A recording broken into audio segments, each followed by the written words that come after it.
Hello there, everyone. Welcome to Movies Are Real Best of 2017 Discussions Day 1. We're going to talk about the best movies of the year, the worst movies, the movies that most surprised. This is our look back on 2017. We're doing this a lot more different than we did last year. I'm George Cruz, your host, of course, and I'm here with Ryan Lance. Say hi, Ryan. I'm Ryan. I'm speaking at a good volume. How do you feel? How are you feeling, Ryan? I'm feeling good, and my voice is fine. Okay? I'm here with Carrie Lyles. Hi. I'll be talking at the same volume that I always talk at, which is probably not loud enough. 2017 was a year of movies. How's everyone feeling? We're here to discuss our feelings. We were just talking, and you were saying that you don't have a lot of Yeah. takes. That's been the narrative for me this year, I feel. I mean, I think like once we did our cleanup, or at least we did our best cleanup, because there are going to be movies on this list that not all of us have seen. But I'll get into the sort of spiel before we get into this.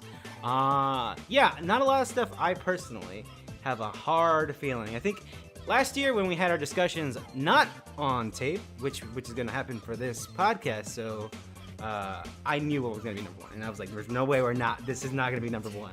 But here I'm like, fucking, I don't know, Dunkirk somehow maybe becomes a surprise number one. Excited. So listener, how are you doing? So, how are we going to do this? We are going to discuss, we have a document here with nominees for categories. We are going to do 4 categories today. They're going to be Best Style, Best Horror Movie, Worst Movie, and Best Moment. Every time I will list off the nominees, we are trying to get to 3 movies. 1 winner for each category and 2 runners-up.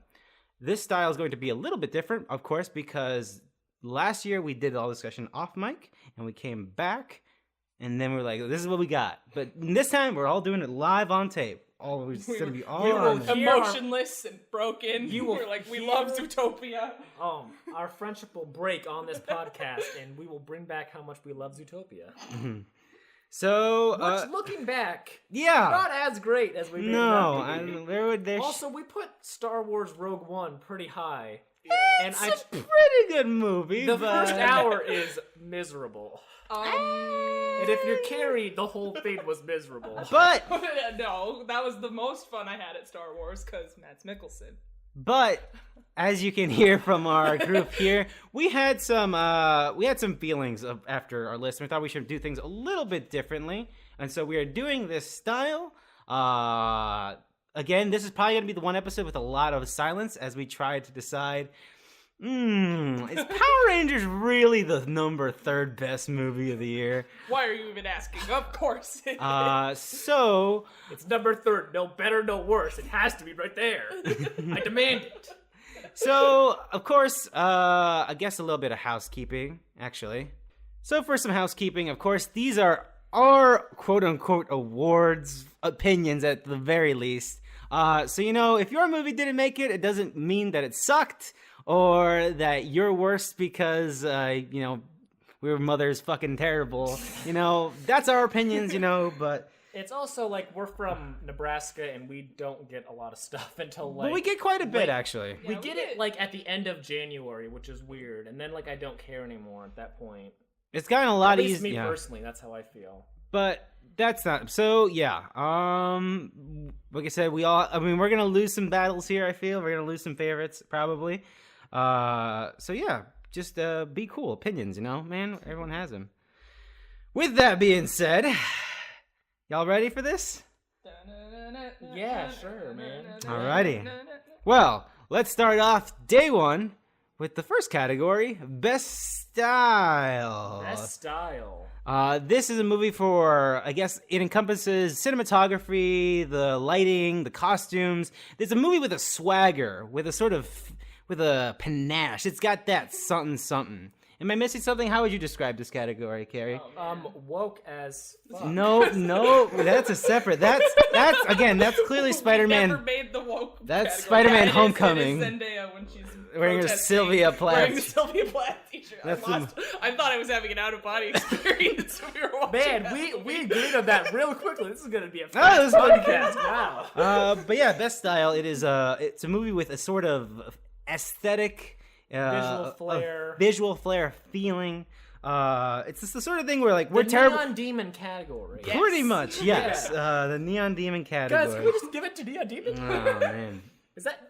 I still like that movie a Yeah. lot. Yeah. Yeah, I feel. Well, I don't know. Anyways, best style. The nominees for best style are Blade Runner 2049, Atomic Blonde, Baby Driver, I, Tonya, The Shape of Water, Your Name, Thor Ragnarok, Dunkirk, Kong Skull Island, In This Corner of the World, The Killing of a Sacred Deer, The Lure, The Bad Batch, Good Time, and Raw. That's a lot of fucking movies, Yeah, It's a y'all. lot of stuff. We nominate a lot of stuff for that. Listen, we have a lot of. Is that the one we nominated the most things for? Oh no, I'm looking at worst movies. Yeah, and no, that's that's up we there. said the we. big list. That is the big list. All right, Oh, and so- best movies is also a So- clusterfuck too. Oh Jesus.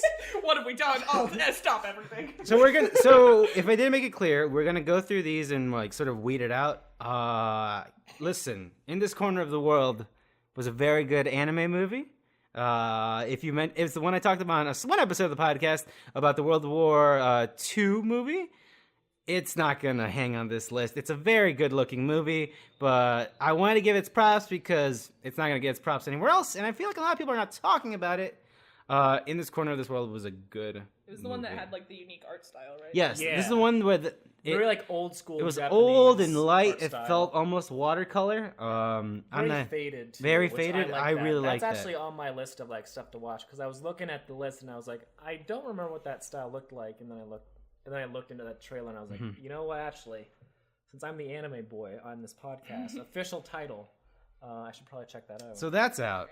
All right, I know that Good Time isn't gonna hang on because neither of you saw it. But Yeah, and I feel bad about it too. I but rewatched it the other night, and speaking of neon, that is like Neon the movie, and it's gritty and gross, and the soundtrack is amazing, but it's all washed in neon colors. So it's like discount Blade Runner 2049. yeah. And I heard like knowing that the work that the director did last time, his last movie, I feel really bad cutting it because I know he's got there's definitely a vision, and I think a shitty Blade Runner is probably the best because it feels like a really dirty Yeah. and really gross, dreamy sort of thing. It's very good. But yeah, I think it can It can go. leave, but I I just wanted you guys to know Okay. that you should be interested. I am the one who added Dunkirk to this list. Really? I am, yeah. It wasn't me. And I thought it just. I I'm thought here- whenever there was like a best of list, Dunkirk just magically appeared. no, because like all of us kind of agree that Dunkirk, like it's good, but it's not like we all feel like it's a little overhyped, and that's just our personal opinions. I feel like we all walked out feeling. Yeah. But if I could say one thing about that movie is that it looks very good. It just has that old timey, like gritty style. Battle scenes and oceans, and I don't remember much about that movie. I just remember how it looked. Looking back, Yeah, I remember it had Harry scenes. Style was there.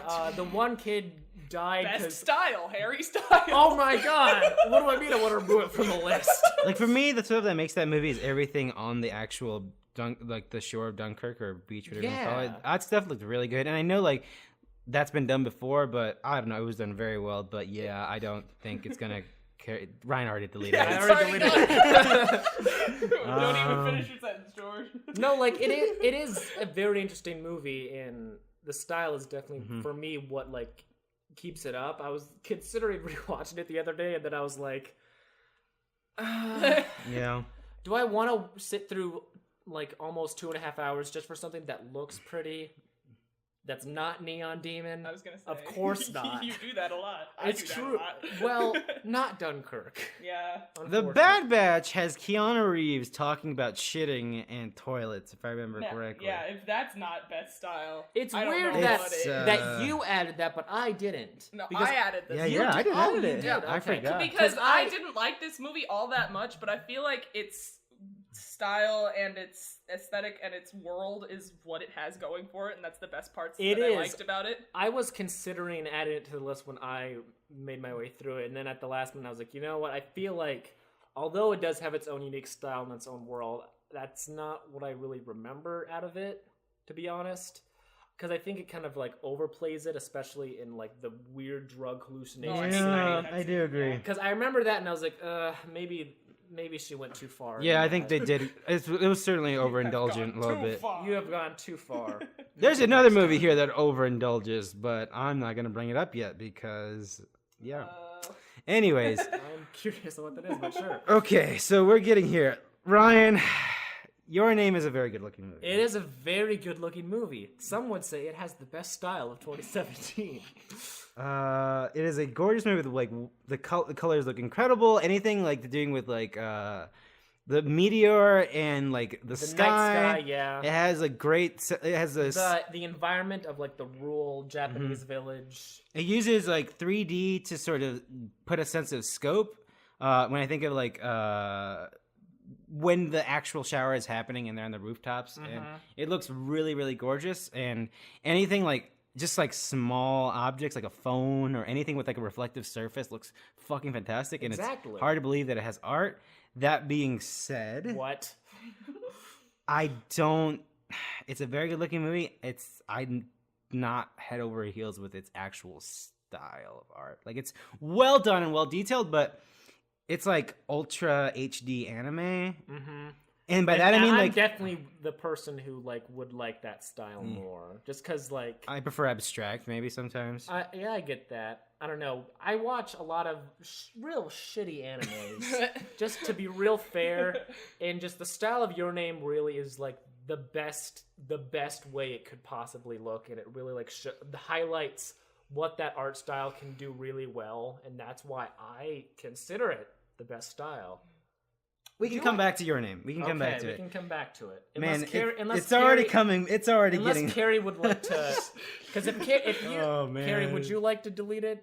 How do you feel? Well, don't put that on me. Yeah, Carrie, this is a I'm making you the three-person villain. podcast. That's true. That's This is true. a 3-person podcast, Carrie. If you feel like it's better than fucking I, Tonya in style or whatever. I Tanya's way better than Your Name. I'm telling you that right now. I think we can come back to it. Okay, Yeah, fine. we'll leave it for now. Folks, I can't believe I'm about to say this, but I'm no. looking at this list and I'm highlighting this movie right now. Oh, yep. I can't don't see it think on my. Oh, I see it. Now. I don't think Thor Ragnarok is gonna make this list. And that agree makes me with feel you. bad because it is one of the most visually interesting Marvel movies. It makes me sad. Someone said it on Twitter that I follow that it makes me sad that Thor Ragnarok's the third in a series because I want the entire series to look like this. And yeah, but I'm looking at this list and I know how I feel about some of these movies, and I don't think Thor Ragnarok's gonna cut it. But I don't know. Someone else say something on it because I don't know. I think it's definitely like up there on my own personal list, but I agree that. But there might be another one right underneath it that we can cut before it. Oh wow, the one that you added. And I'm only saying that because if I'm going to come to Thor, I think Kong Skull Island should be discussed. Ryan, I know you're not a fan, but how do you feel about the style of Kong Skull Island? I don't care. Oh man. Come on. It's very like visual. Oscar nominated Kong Skull It's Island. fucking incredibly gorgeous. Yeah, sure. I also love Brie Larson. What are we talking about? And Samuel Jackson. Although he's not very nice in this movie. No, he's not. I don't like this movie I would at like all. this movie more if everyone was nice Wait, to each other. John Goodman, I'm back in. Best time. We forgot to put Valerian on this list. Oh my That's god. true. Valerian for best I'm gonna style. put her on there and we'll take it on. Okay. Take it off Yeah, right actually, away. can we cut Valerian real There quick? we go, That movie he's just cut it. sucks. Carrie, how do you feel about Skull Island? Do we cut it? I like it a lot, and I think its style is really strong, and it's got some bold colors, and it is a little hammy with its music, which you could say about a lot of stuff on this list, but To its discredit, it's got a lot of ham-fisted video game references through its visual style. But I think those went over my head. they're done well. But like, there's a Journey reference there, like one of the mountains. But yeah, I think I see the weak links here are Thor Ragnarok and Skull Island. Can we just cut them both now, maybe? Oh my god. Sure. Listen, I'm just saying. I am I'm all looking- for cutting Skull Con Band's planet or whatever. Donkey Kong Country, tropical, whatever. It's worth mentioning these are all great. These are stylish movies. All these are great Yeah, style. one of them is. Okay. Fine, I'll cut Calling Skull. Yay! I'm sorry, George. No, it's okay. It's fine. All right, so Carrie, what? Oh, man. Tell me why the style of the killing of a sacred deer is so great. Okay. Because let me I watched tell this me- movie with you, Yeah. and I think He thought it it's- was great. I thought it was fine. It's such an okay movie. I don't know if I like it better or worse than The Lobster, which was his last movie. Very stylish movie. It is very stylish. This one also. Hello. Hello. What are we talking about? But I just I don't Let me like tell the you. movie. Let me tell you a little something about Stanley Kubrick. Oh, I like him a whole lot. We're going back. And this makes a lot more sense. Why you like and- these two movies now? Oh man. And Killing of a Sacred Deer Yeah. has lots of tracking shots. It's very awkward and uncomfortable, Mhm. like The Shining, my favorite movie of all time. And it also has Nicole Kidman in it with her Eyes Wide Shut hair, which is my other favorite Kubrick movie of all time. So You see, know what? yeah, and That's this movie did have a lot of like the shots were Like, if you're great, talking- and I do love like the long panning shots. yeah, if you're talking about a stylized movie, I feel like Yorgos Lanthimos' movies are what you fucking go to, because his style is just so unique, and they can just all be like grouped together in this caravan of fucking weird, flatlining, uncomfortable shit. Yeah. And it's one of my fucking favorite types of movie, and everyone I've showed it to didn't like it, so clearly everyone else is wrong. That makes I'm m- right. When you evoke Kubrick, his movies are very Kubrick-esque. I agree, Mhm. and that is enough to make me keep it on here a little bit longer for me Oh personally. wow. Fuck Wow. yeah. But I have a bone to pick with a specific. There's one movie here I actually, throughout these awards, I want to cut with a fucking hot knife, Whoa. and it's fucking Baby I Driver. just saw your name Oh shot my next to the movie fucking while you- god, y'all. Okay. So what's your problem? Because I. But the thing is, I don't have watched an Baby ar- Driver recently, and like it's fine. And the thing is, It's I fun. don't have an argument for Baby Driver style because I think that's the one thing it has. But I also say that that style is very, it's inspired by a very remember the good old times sort of thing, and it's inspired by James Deanish like heist movies and action movies. And so I think it's very basic, and so maybe I'm biased. I think it's very boring. A part of me really wants to like partake in how basic and boring it is because I feel like it's made. It feels very dudish to me. It feels like very indulgent. And a part of me really wants to indulge in it, but I'm also like, nope, I don't like this movie. I think it's dumb.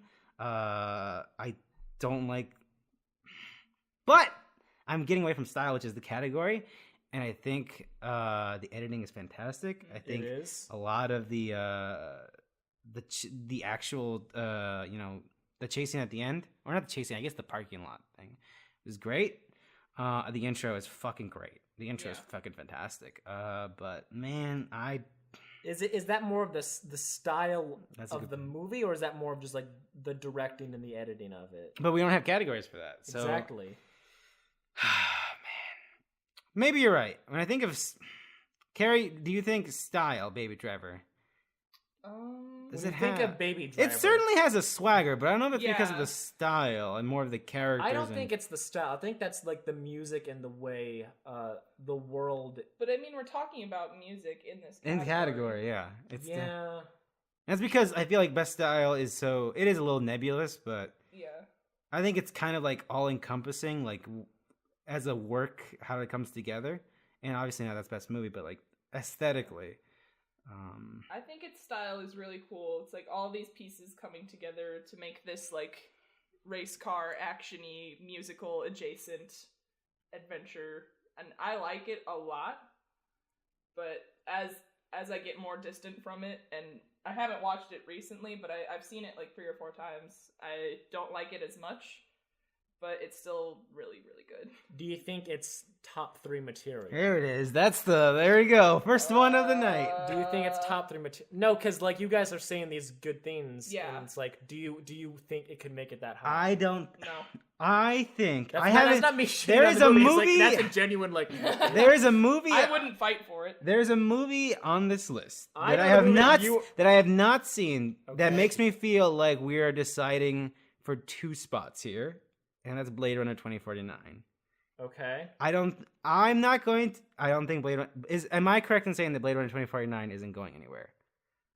As in like it's. Is not in making best the list. style? Is it good? Oh. Like I would.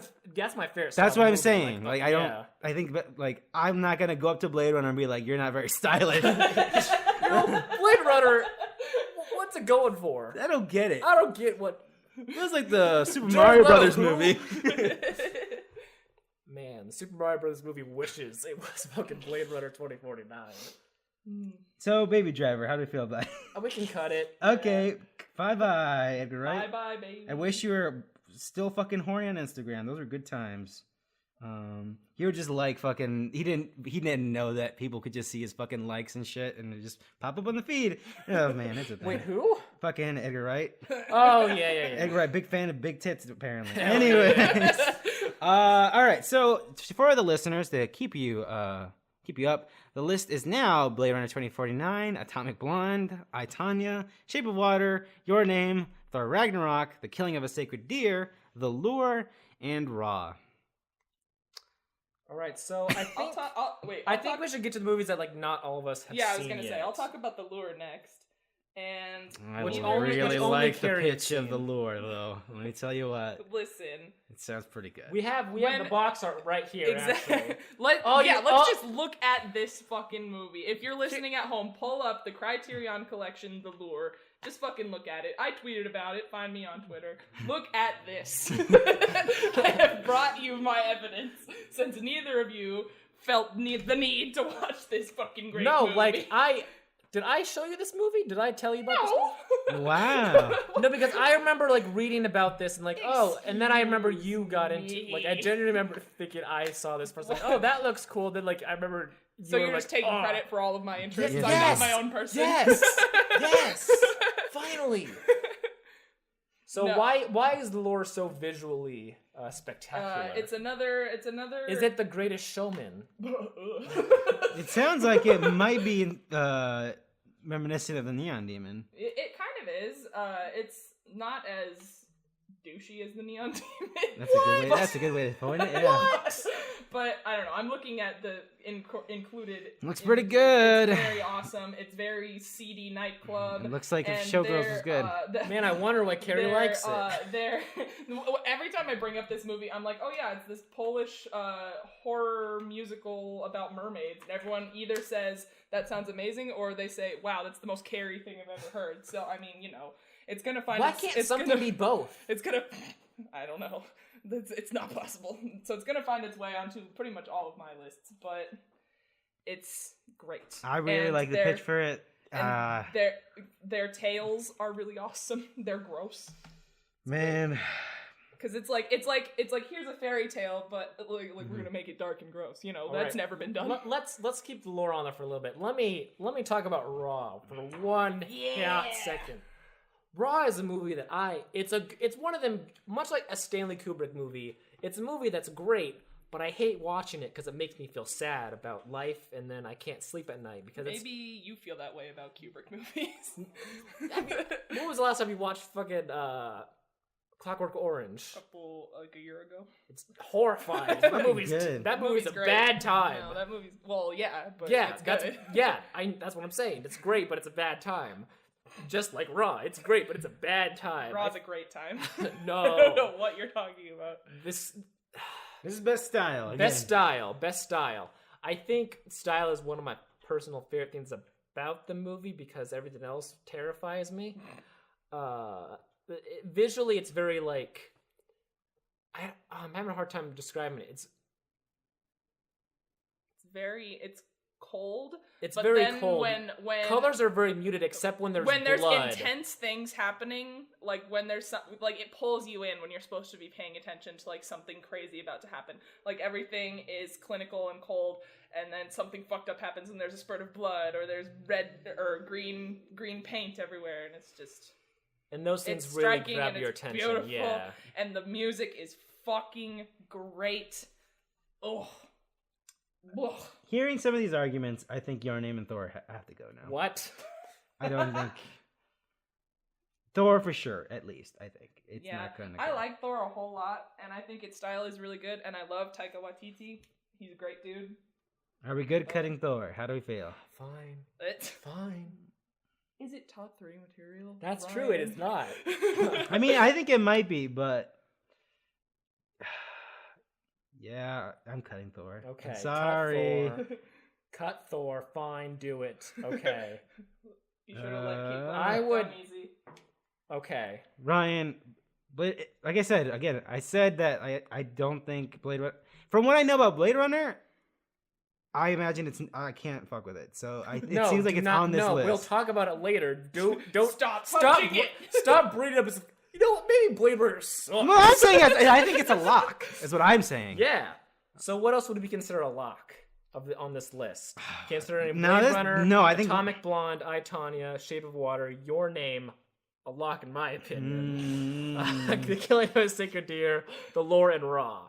It's hard. So Personally, I don't think there's any more locks here. I think the rest is going to be up to debate. But what do Personally, you think? I say cut Raw because I love it visually, but looking at this list, I feel like it is of the things I've seen, it's my personal least favorite.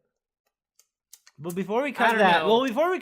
I think Adam- I have a personal favorite on this that I feel like I should talk about. Then it's not fair. I've been waiting for you to bring this up this Yeah. whole podcast. So Atomic Blonde is on this list because when I thought of best style, like that's Atomic Blonde. I think Atomic Blonde captures the fever pitch and the sort of boiling point of the demolishing of the wall in Berlin. I think it sometimes is overindulgent in its color choices, but fucking goddamn it, is it a gorgeous movie to look at in terms of color. It is, again, very Neon Demon. For me, I think Charlize Theron... Emphasis on neon. Yeah, maybe there's a scene where it's literally so red it is burning up the entire screen, but it's so fucking good. Charlize Theron fucking murders it, and you would say, well, she's a actor, but her outfits and the way they incorporate it to the fight, like that fucking father figure scene and that like that one Stairwell. yeah, well, Yeah. no, because in the father figure stuff, because she's doing a lot of like acrobat stuff. Because she's on that rope and she's got that dress that's got the little stripy thing going down. And it looks so fucking goddamn good. And again, they're trying really hard to make her cool, but I think it pulls it off so damn well. That being said, I think Atomic Blonde, I think the soundtrack is fucking incredible and fantastic. It's not original music, but they fucking start that music with Blue Monday and that pumping and he's running around. Oh, it's so fucking good, man. But I understand it. Out of all these, I think I would prefer to cut Your Name before we cut Atomic Blonde, but I also understand it. We need to cut Atomic Blonde, so okay. I was just waiting for you to, because of all of us, you're the one who cares about that movie the most. So I was just waiting for you to. It's a good movie. You to tell your piece before I think I say anything. I think even with its flaws, I still think it's a good movie. But that's just me. Some would say best movie of the year. So Shape of Water, we talked about it recently on the last podcast. The Shape of Water. Actually, I can't come up with it right now. You can't come up with it? I don't have the argument in me right now, but I'm not ready to cut it. You're not ready to cut it? But let me tell you about I, Tonya. I was about to ask. I, You guys have Tonya seen is I, this- Tonya. I have not. I, Why? Tonya Why? is awesome. I, Why Tonya does it deserve to is be on this best fucking style? Yeah, absolutely. Oh, fuck. The way it is edited, the way it does its faux documentary and mixes in with like the events as it happens is so seamless. The attitude it has is so good. The soundtrack is really fucking great. The way they do I put it at one of the best moments in a later episode, but the ice skating, I think obviously they do a lot of green screen for it, but still like it captures the fucking passion of this person, like this actual person. Like there's a presence there, and it like demands your attention, and it's done so goddamn well. I've never been moved by figure skating. Me before. either. Like it's so goddamn good, and it keeps this fucking rapid pace, and it demands your attention. Yeah. And I think a lot of it is because of the editing. Like it doesn't have space like Blade Runner. It doesn't have these fucking crazy neon colors, something like an Atomic Blonde would have, and it's not going for a like a specific feeling through its style, like Shape of Water, which is why I think Shape of Water is on this list. But I think it's just so fucking goddamn good. It's so in your face. It's so fast and aggressive. It knows that, hey, here's our opinion on this, and it fucking, like, the whole movie kind of feels like a hot take, but it's like the truth take. Like, you've all been living this idea of what this story was, and we're here with, like, we think is the actual story, and you're gonna listen to it no matter what. I like Tonya a whole lot, but I understand that it's gonna be hard to compete with stuff like Blade Runner or Shape of Water, in The Lure and Killing a Sacred Deer for me personally. Man, Your Name, I can't. Look, fine, you can cut it. It's fine. It's fine. It's just the most beautiful animated movie of the year. Which I guess we could say, considering... You know what? You have a good... It is a fucking fantastically made movie. It's animated, so it's literally just the style. I don't like that movie, but I could stare at that movie. Yeah, me too. That has been my background on my phone since I saw it in April. I love it. I want to delete Raw. I want to delete Raw too. And Alright. Yeah, I'm sorry. No, it's fine. All right. Anime. So we currently have Blade Runner 2049, I, Tonya, Shape of Water, Your Name, The Killing of a Sacred Deer, and The Lure. We gotta get rid of 3 more. So The Shape of Water, trying to go back to it, like we mentioned on the podcast, The Shape of Water tries to go for this feeling of an old-timey sort of romance with a twist. It's very warm and cold at the same time. And man, just the colors of this movie, what we mentioned, that it tries to get this sense of warmth and closeness, that just made me feel so goddamn good in a shitty year, and just like how I hate myself on the regular. And like the actual fish husband in question, the costume is fucking great. Exactly. And the soundtrack is fucking so goddamn good. Oh, man. I don't know.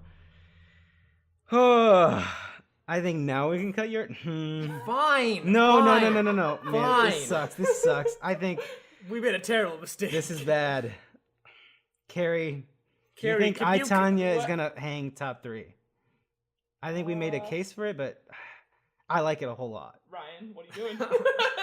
I feel I'm Carrie's argument. not highlight Carrie's argument for this Killing of Sacred Deer sold me. I feel very good, strong about it. Fine.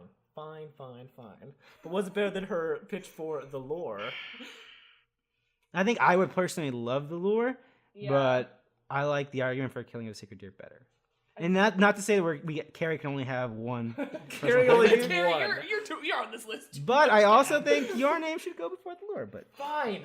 No, I'll delete it. If we're gonna make this a huge fucking thing. okay, then now we're kind of Personally, my second favorite style of the year. Okay, so now we got 4. We got Blade Runner 2049, I, Tonya, Shape of Water, Killing of Sacred Deer. And let's just delete Killing the Sacred Deer. No. We're all good. I think now I feel good cutting I, Tonya. Carrie, how do you feel? It's real good, but It's fucking fantastic. I love Killing of a Sacred Deer. You made a good argument. Movie You made a good argument. movie, and I'm here to talk about it. All right. So, who wins? Who wins? I say Blade. No! You deleted. Start deleting Blade Runner. No, I say Blade Runner wins. For Christmas, Carrie was very nice in giving me the art book for Blade Runner 2049, and holy mother of God shit. That is the greatest book of all time. It is. Every page is so bright and beautiful, and there's so much fucking orange. I don't even like orange, but I love it now. It's very evocative. I hate orange. It's very evocative. It's crazy. And like, looking back at like the original Blade Runner, have either of you seen it yet? No. I don't think so. I'm putting Blade Runner as the winner. That's fine. No, looking back at the original Blade Runner, its style is really like what was best about it, I feel, because it like really like created that like dirty neon future aesthetic, and then 2049 just kicked it into high gear and just made it so beautiful. I've never been so happy to see a holographic Atari logo in my entire life.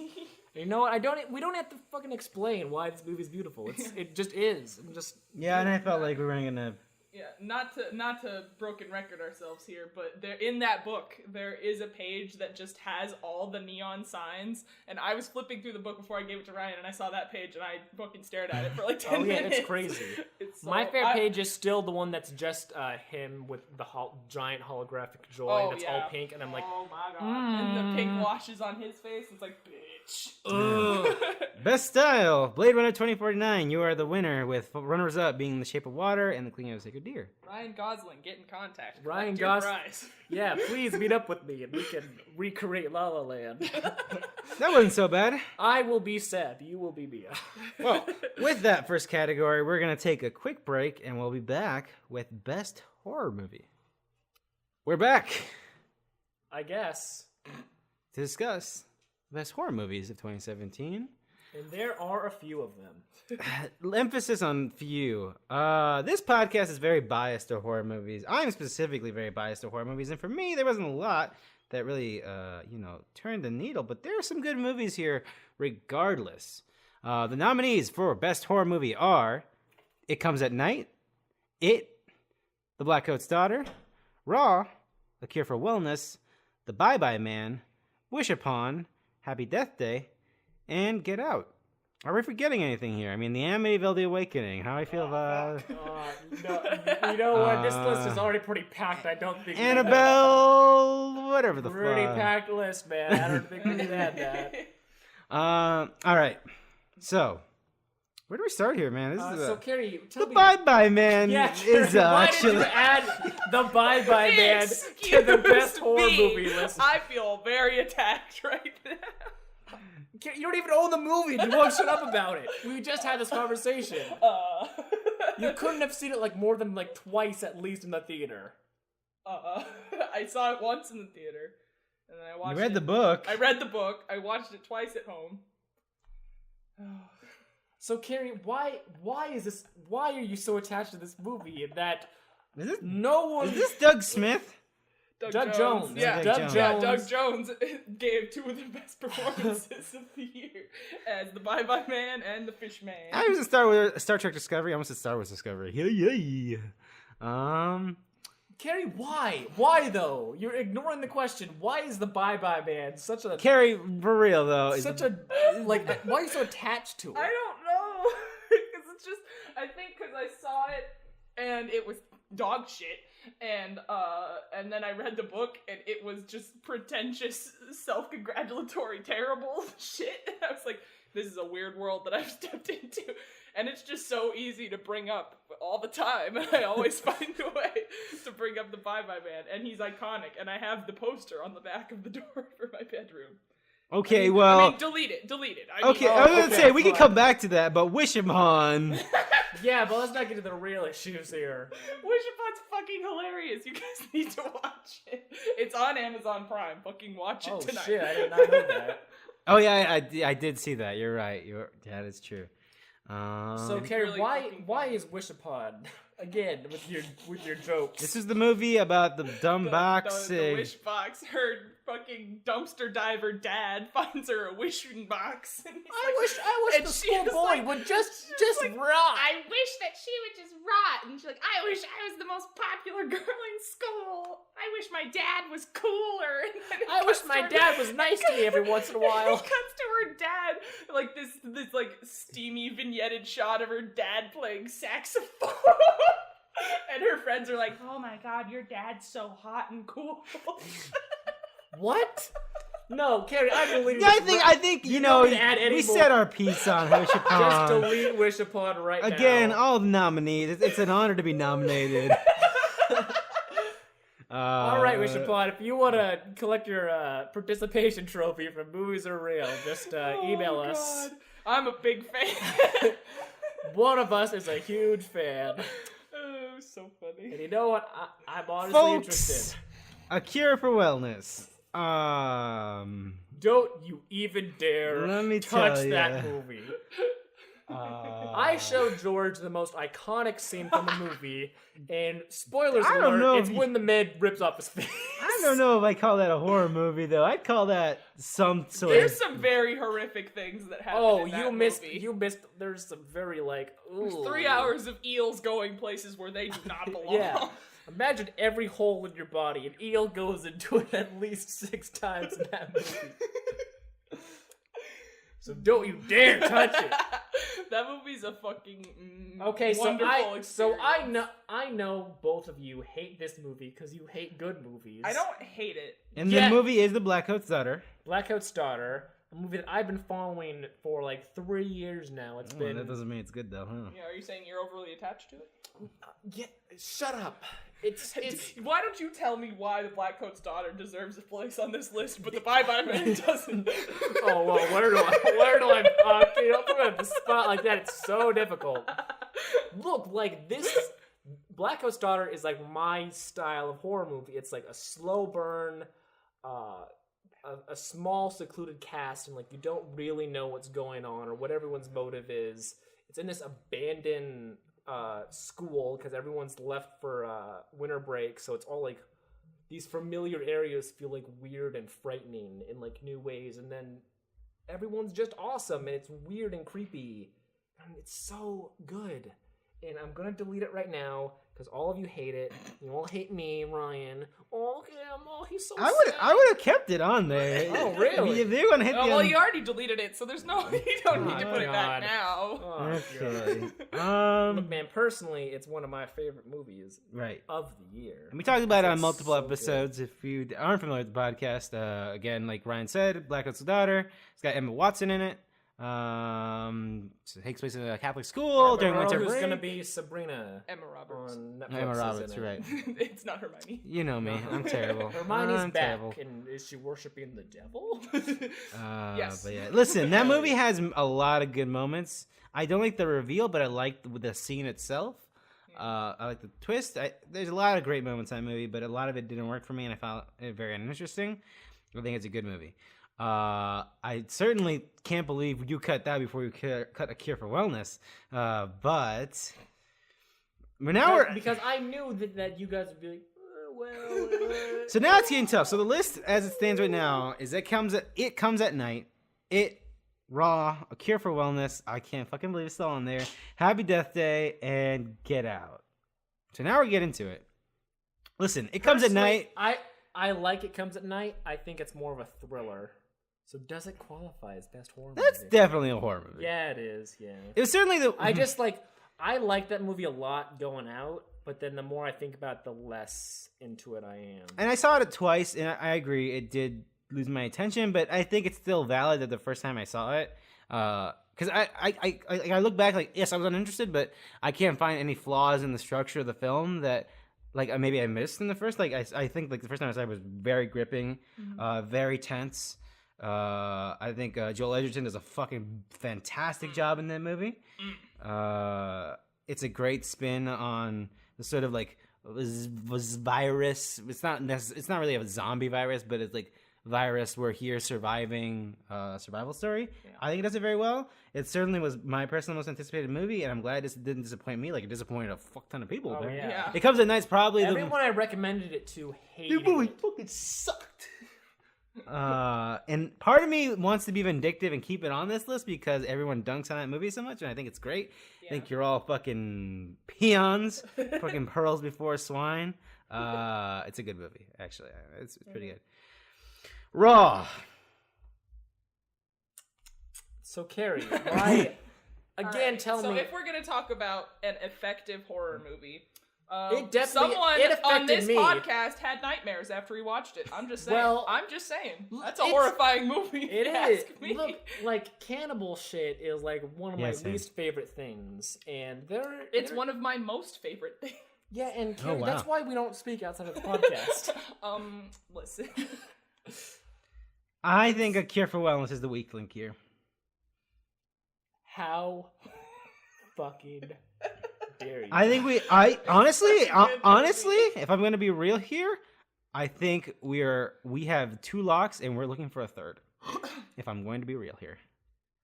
I think Yeah. we have it. It's hard to walk away from it, and it's hard to walk away from Get Out. Yeah, it is not being deleted. I will. It is not. I'll delete myself from this Guys. podcast if we delete it. Do you guys really like it? To put it had literally everything working against it. There was no like people like Carrie loves it, and I'm certainly interested. I like it. I love Tim Curry, but the source material I don't think it's great. And by that I mean I've only seen the TV series, so maybe I'll walk that back a little bit.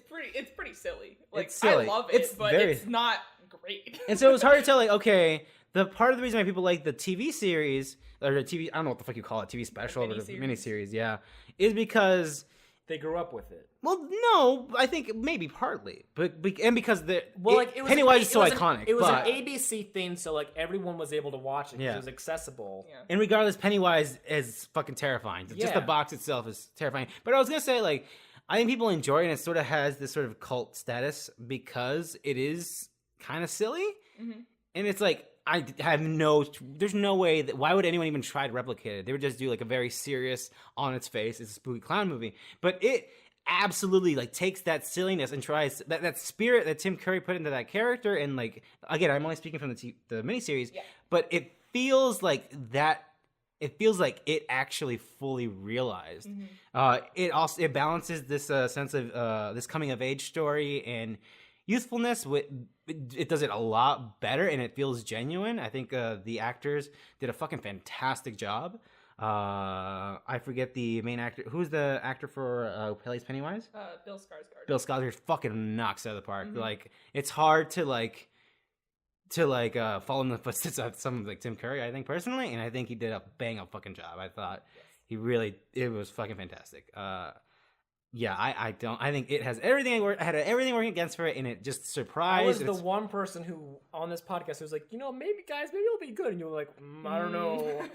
I've been hurt too many times, Ryan. I think it's great. I feel so strong. Like, I think like that's a movie. Like, I think a lot of you'll see a lot of people rewatching it. Like, I think it's fucking great. I think it's fantastic. I've watched it at least 10 times at this point. I think it's a movie that's gonna take I've stand gone the to test of time. Carrie's house, and it's just been on while she's doing things. Like that. No. That's her. Like, oh, I'm doing chores around the house movie. I was What most wrapping people- Christmas presents.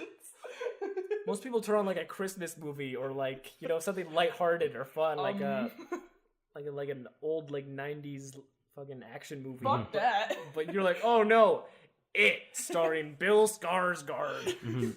And for Get Out, obviously it was really early in the year, so it was kind of hard to forget. I really wanted to rewatch it before these. I really like how it's getting like a critical acclaim. Some would now say again. it's one of the best movies of the year, apparently. Yeah. I mean, I think we would say that maybe as well, but It we'll was see. nominated. It's certainly nominated by the Oscars, but yes, it is this movie that is very, very tense.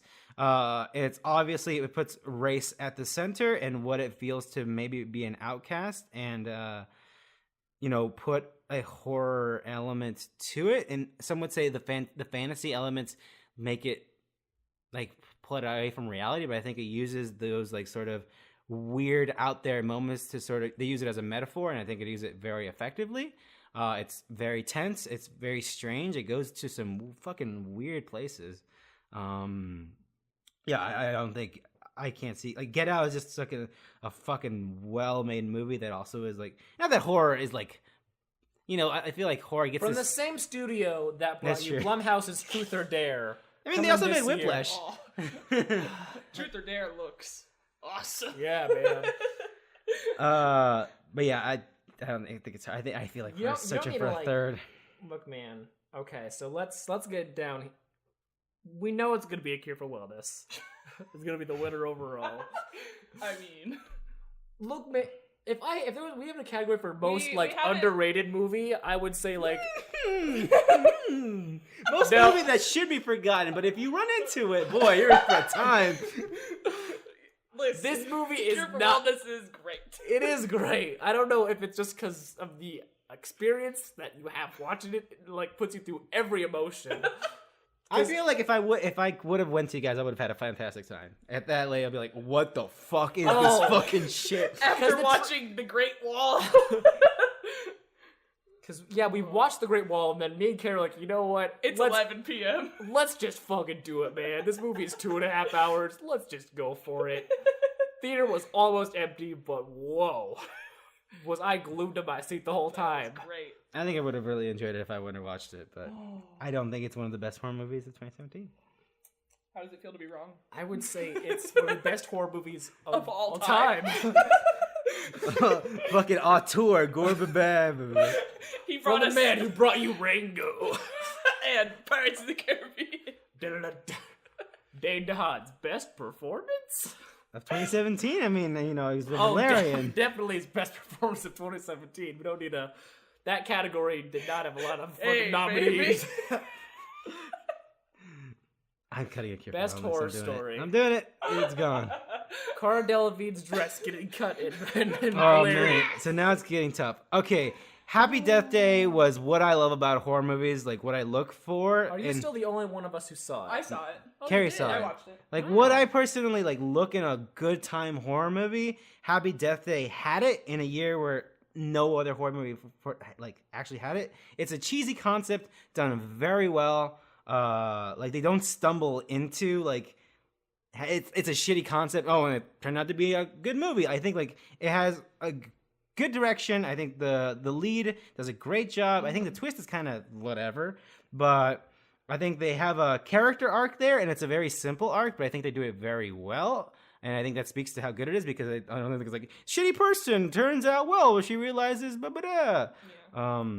I feel fucking strongly about Happy Death Day. And I know Raw is hard to come to Raw, but and I understand it's probably a better made movie. But. I watched Happy Death Day and I didn't hate it, and I was surprised, and it was pretty good. I don't understand why y'all was like, this one was like garbage. It looked terrible. Are you I thought it looked good. I thought it looked good. It looked like a nightmare. I could see like it there's looks like a trailer you would watch in a movie about. Like, if that movie didn't know what movie it was, it would have been fucking terrible. Absolutely. And so I thought that that's what it was gonna be. But and yeah. it's really easy to go into that movie and be like, this is gonna be garbage, and then look at it and be like, yeah, that's garbage. But I gave it a chance and I liked it. Yeah, I don't know. I don't know. Maybe I saw something. Like I don't know. I guess. Like, And I won't spoil it, I guess. But when the twist happens at the end, and she's like, "Really? That's why you did this?" And you've been through this whole experience with her, and the reason it was happening feels so trivial, and it's just funny.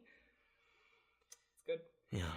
Like, if I'm gonna be real here, I would rather have Happy Death Day than It Comes at Night, and I fucking love It Comes at Night. I don't know about that. Yeah, I know. But I'm just saying how much I like Happy Death Day. I was gonna say I think we should cut It Comes at Night, because it is a very good movie, but I feel like in terms of the best horror movies of the year, it does not cut it. Oh fuck! Even if we cut it, we still have to cut something else, huh? That's I true. thought we were gonna be. Oh man. Nope. Oh fuck! Never mind. This makes it a lot I'm harder. all good for cutting It Comes at Night. I'm doing it already. It's gone forever. Shit. We can never talk about that movie ever again. That movie's canceled. It fucking Gone. sucks. Joel Edgerton. It wasn't what I thought it'd be, and I'm sad Nothing about came it. at night. No, not at all. This is tough. So now we're down to It, Raw, Happy Death Day, and Get Out. Again, I don't think Happy Death Day is like an excellent movie. So It and Get Out are like Locked. So yes. I've seen Raw. I think it's very scary, but I've not seen Happy Death Day. So I feel like I think you would like. I think you would like Happy Death Day to decide As the which only one is person better. who has seen all four of these. That's true. I think, and I am very biased here because Maybe we should cut Raw is in fuck it. Raw is in my top 4. It's like I love Raw so much, and Happy Death Day was better than I thought it was gonna be, but I don't think it's top 3. You know, let's bring back a Cure for Wellness. I mean, George, are you comfortable with that? I'm not, but I'm trying to let the reality sit in. I think Happy Death Day is so fun. When I hear you guys talk about Happy Death Day, it seems like the kind of horror movie that like you sit down with friends and you just have a good time with. And you walk away being like, that was actually good. You know what? That was actually okay. That wasn't too bad. But I feel like unlike, let's say like Get Out, It, or Raw, it's not one that like it leaves you thinking and lingering afterwards. It might, give you something to like go forward thinking with. Yeah. That's true. And that's at least from the perspective I get. And like I love horror but movies also like like that. in terms of just like fun, silly horror movies, like I love that. Yeah, I can go. Okay. I'm God sorry, fucking George. damn Did it. did you want that to be your favorite horror movie of the year? That is, yes, that is your absolutely. favorite movie of the year. Oh, No, it's not my favorite, but it's top 10 for me top personally. 10. Okay. Oh well. Alright. So who wins? So who wins best horror? All movie? right, here we go. Who wins? I think it's it. Actually, I'm fine with it winning. It- It is so had literally everything going against it, and I think Get Out is such a great movie. But in terms of like next to like that feeling that I look for in a horror movie, next to Happy Death Day was it.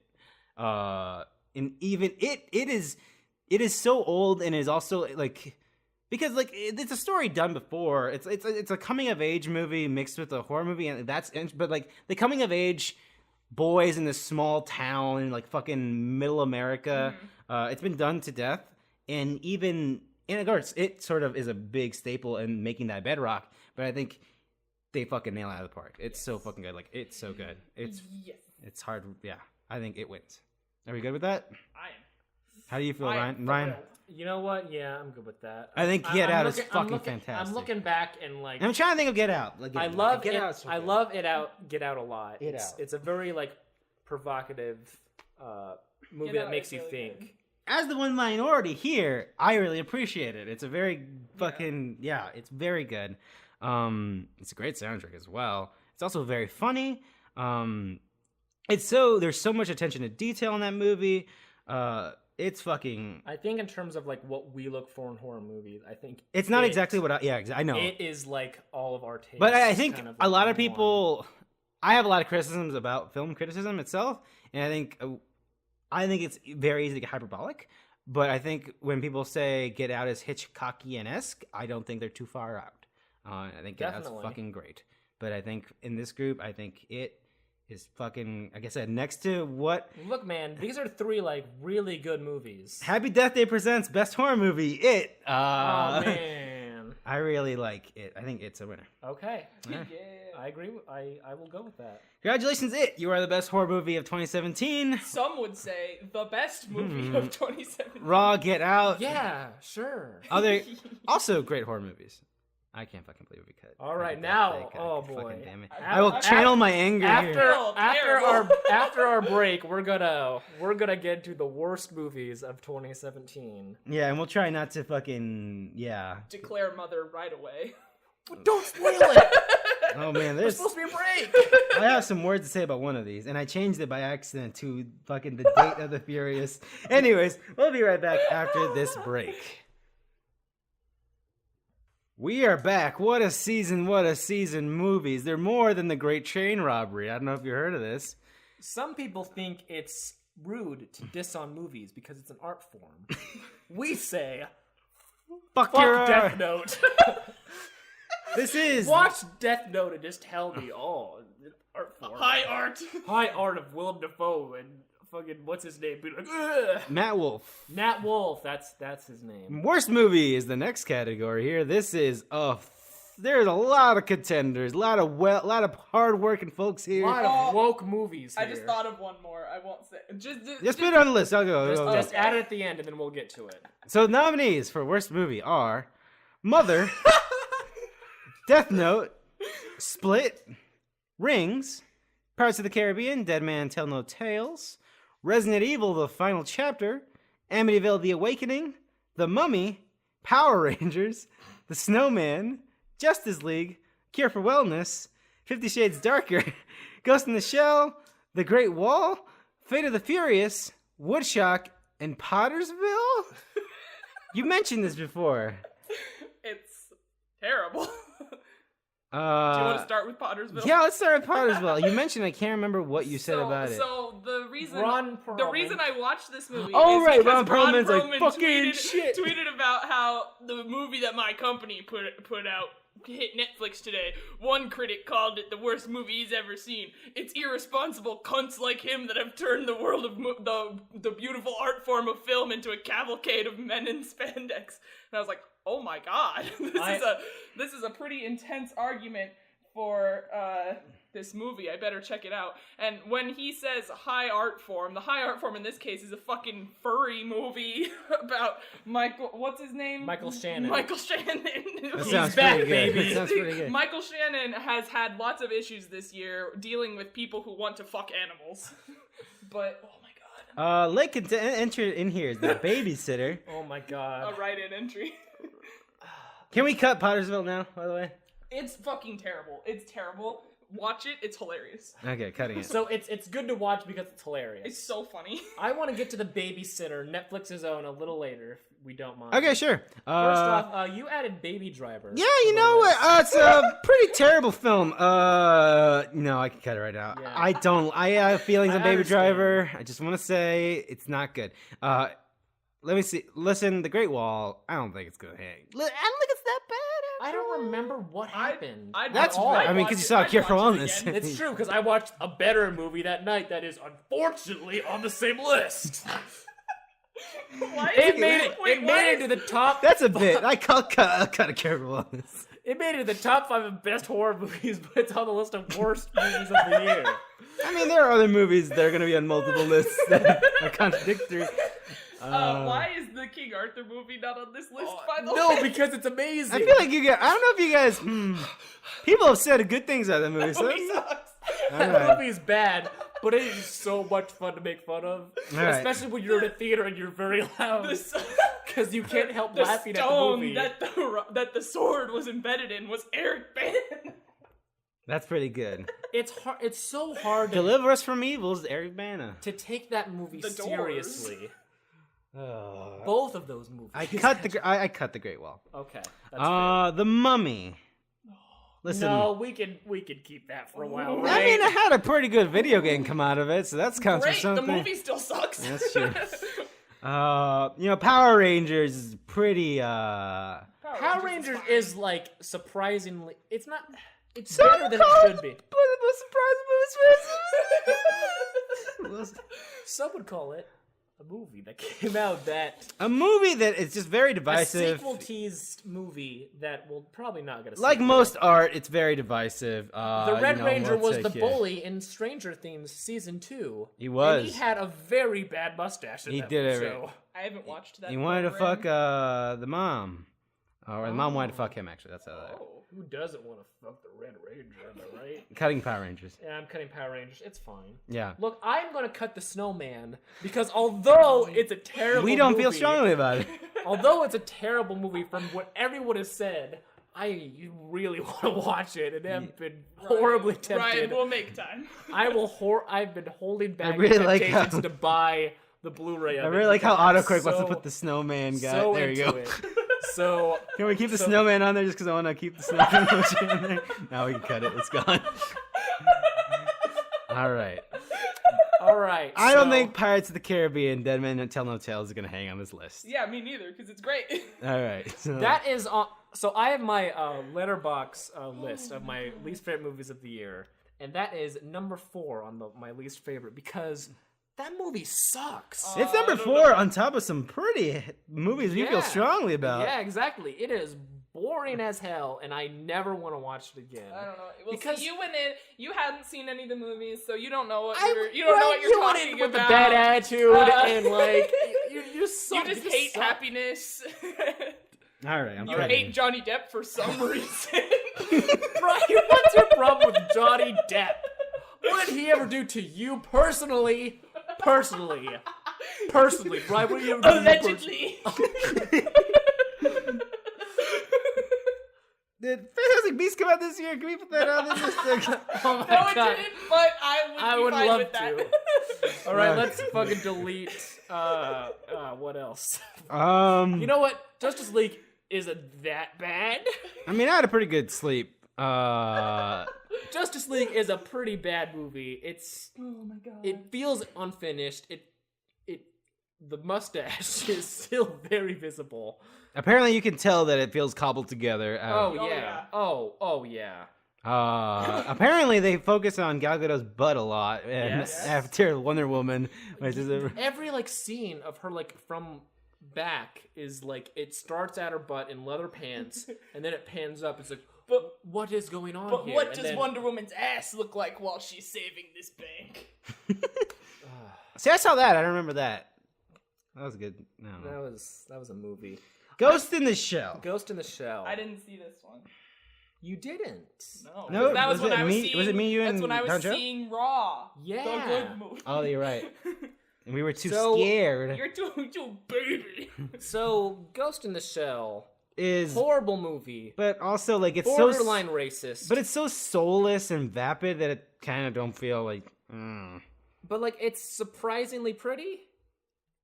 It's surprisingly pretty in a very generic way, though. It is though, yeah. It's Like, very. it's not pretty in the same way that like the 1995 one is. We got this neural network to make a fucking cyberpunk movie, and this is what it got us.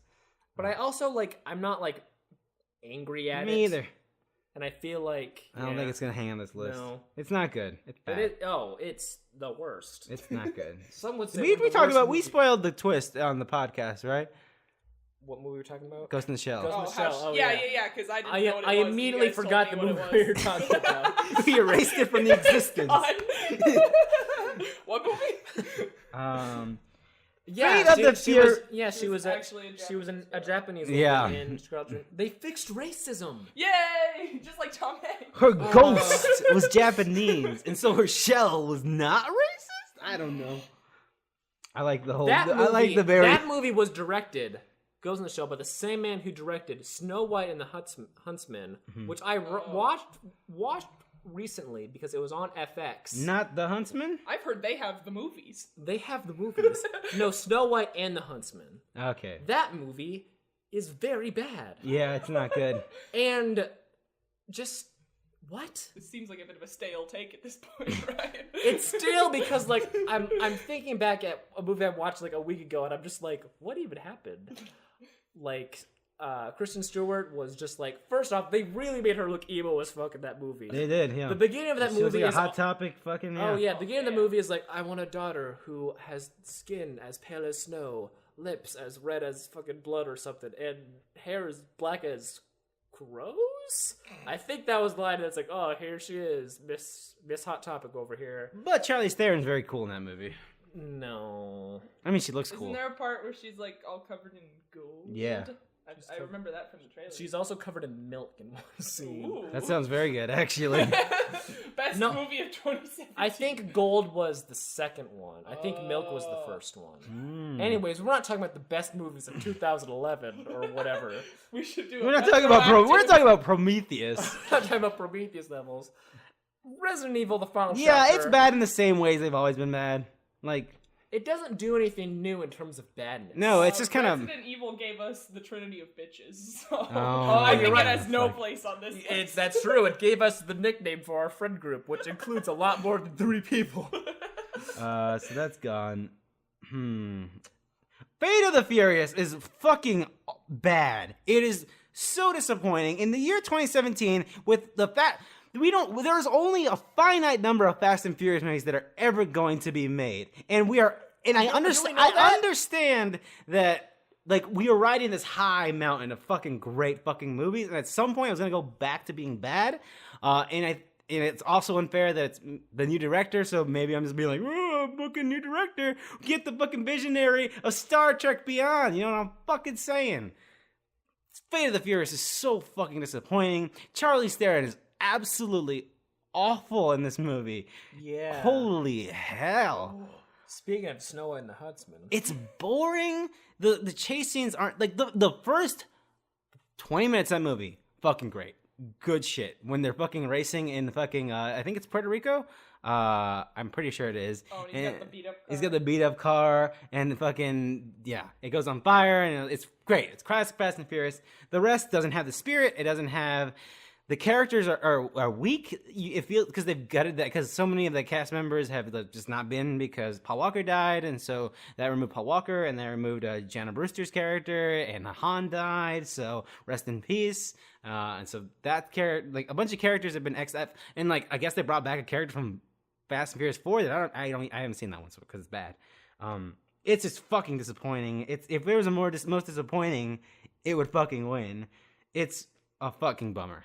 It's bad. But it's not the worst movie of the year. There are movies here that I know there's one movie here that some would put on the best list that y'all really dislike, and I also don't. I'm not crazy about it, but Split is a movie. Ugh.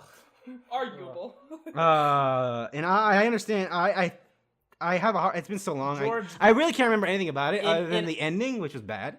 The ending is awful. I want you to just visually look at my list. It is very high on, very low on Ryan's list of films of this year. I would just like to really quick. I understand that Split stays. Before we get to that, I'd like to get to Death Note, because Death Note is. I feel like Netflix. I didn't delete Fate of the Furious. It's not gonna hang right. Netflix, in terms of TV shows, they do very well. I feel like they're definitely getting over bloated lately. They have every time they like throw out a big bunch of shows, there's always one that's like They let Adam Sandler make some products. That's the point. Their movies are really just. Yeah, they are. That's true. The movies have been awful. The movies are awful. They have one that I'm looking forward to, which is Duncan Jones' new movie. That's true. That's the spiritual successor to Moon, which is a fantastic movie, Mute, and I really hope that's good. They would give Duncan Jones a movie, though. Not that Duncan Jones isn't talented, but they would give him his tier of development. Well, I believe they picked it up after something. I don't remember, but that guy made Warcraft.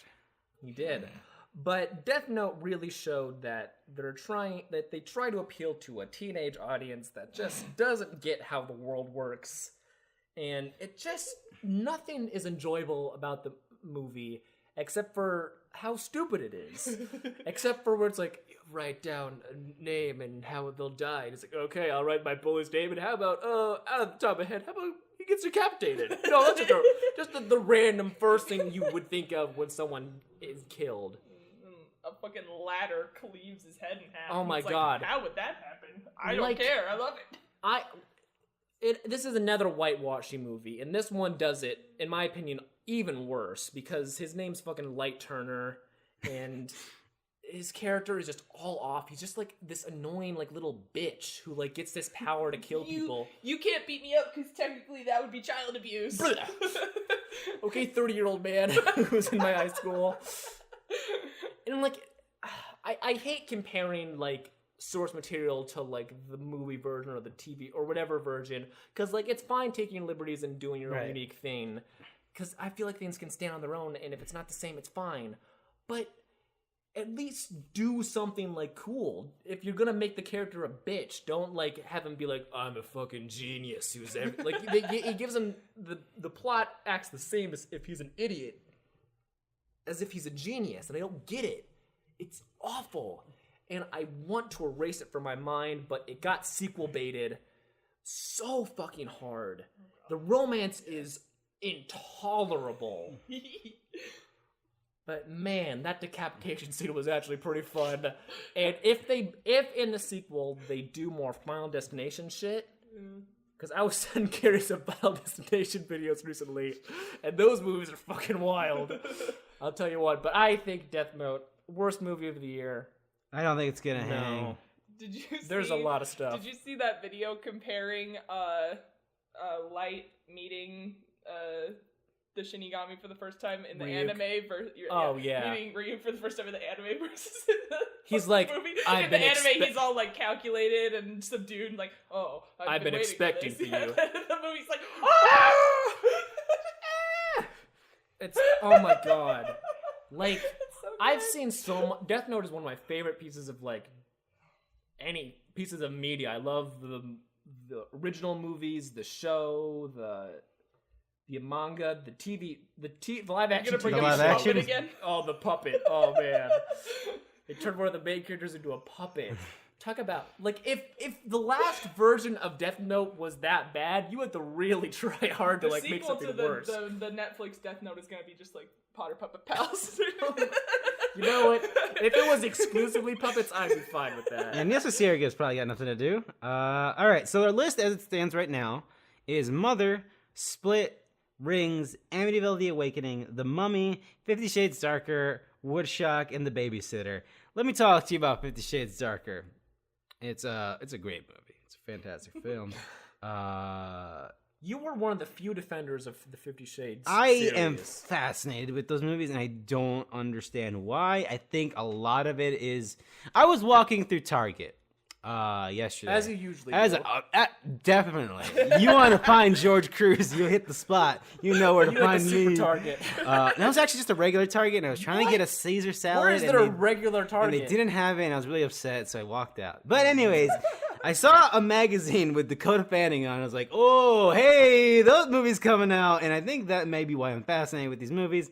And also because they have moments that are terrible, but I don't think 50 Shades Darker, it's a bad movie.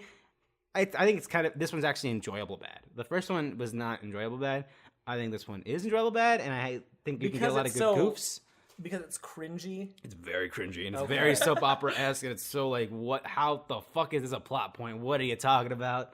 But you're saying if you're super bored and you just want to have like a fun but bad time. It's a good time to like get drunk, and I don't get drunk, but I wouldn't like. I've read a lot of pieces. I would recommend people to get drunk to watch this. I would love to get drunk to watch this. Yes, it's it seems like a good time.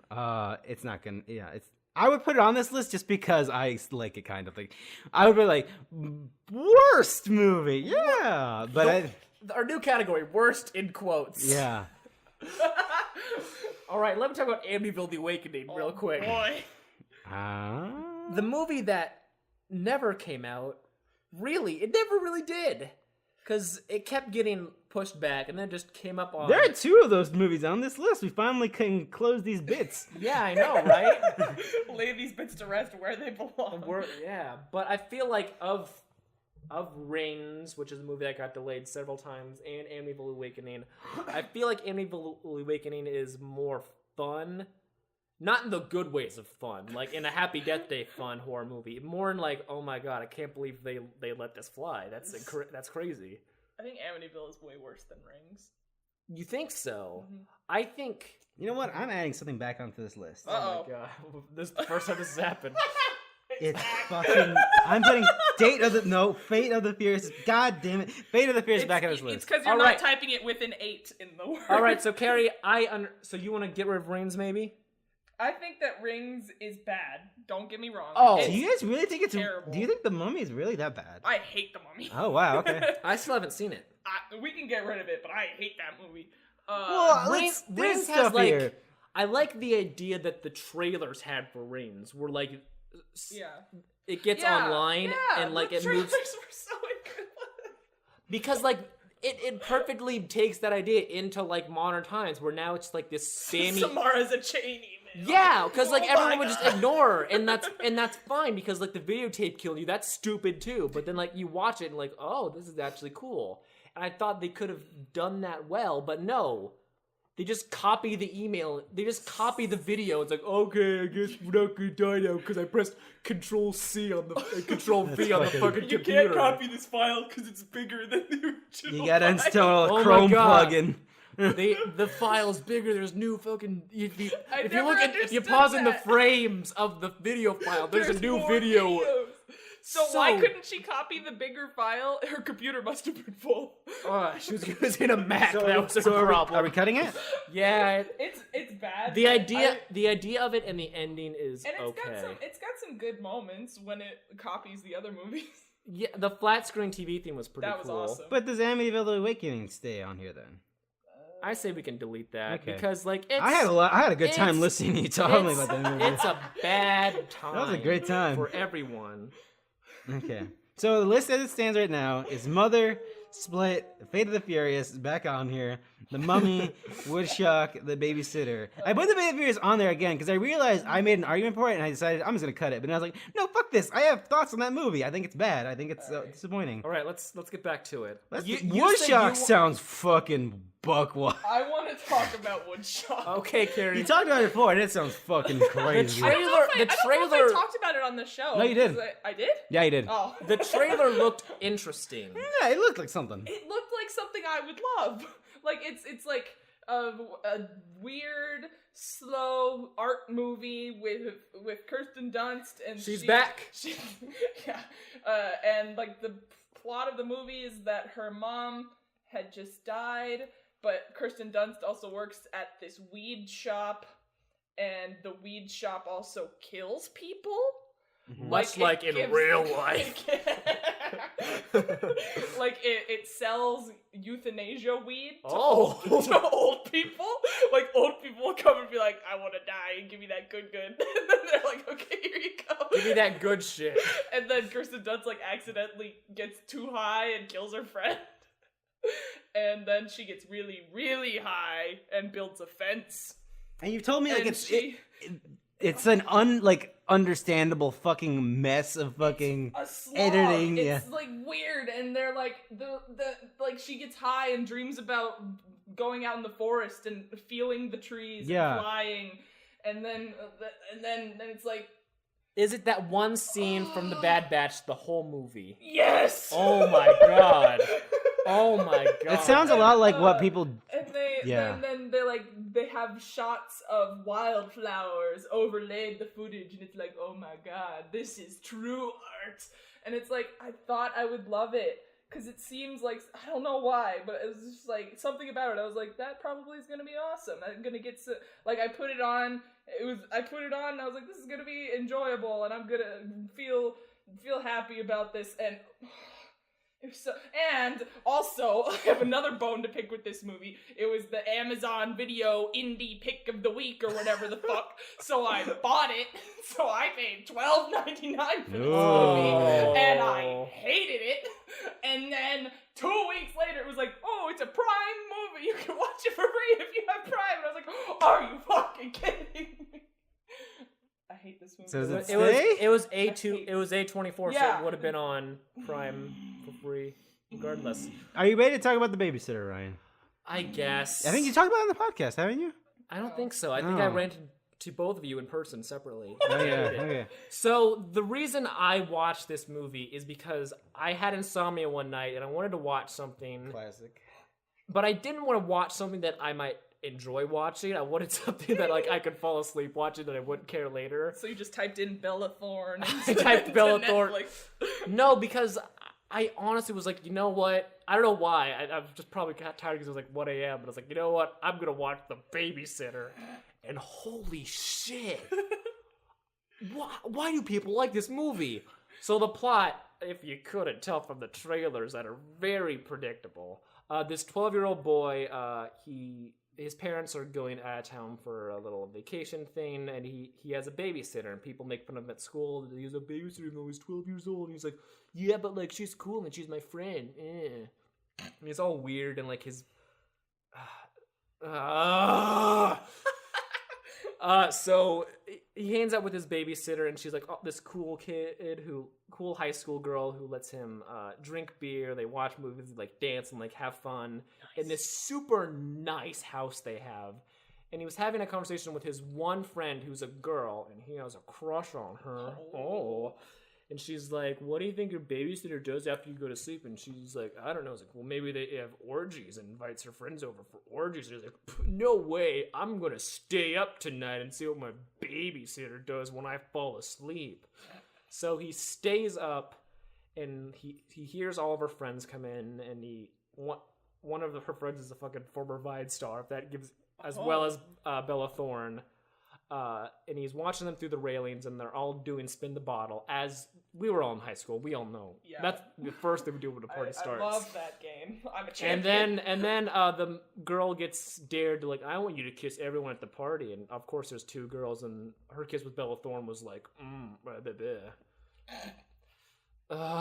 then sounds like pretty hot and so then far. and then she goes to like the nerdy one who seemed like why is he here? And then she just pulls out two knives and just stabs him, and blood just shoots out everywhere like a fucking like comic book. And he's like, whoa, like a Scooby-Doo.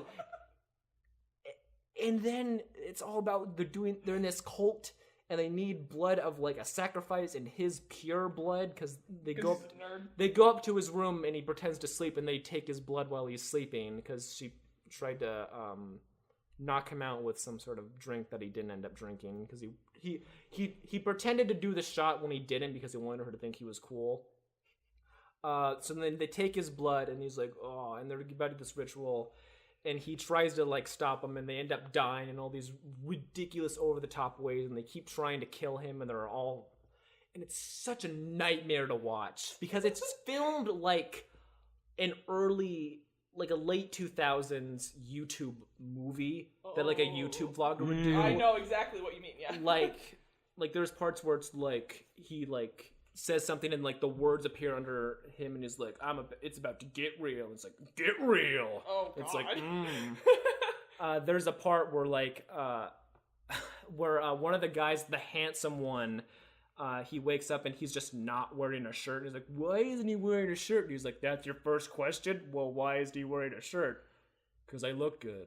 And then that's it. That he's not wearing a shirt the whole movie. There's a part where Bella Thorne gets shot in the boob and she's like, how's anyone gonna suck on my titties now?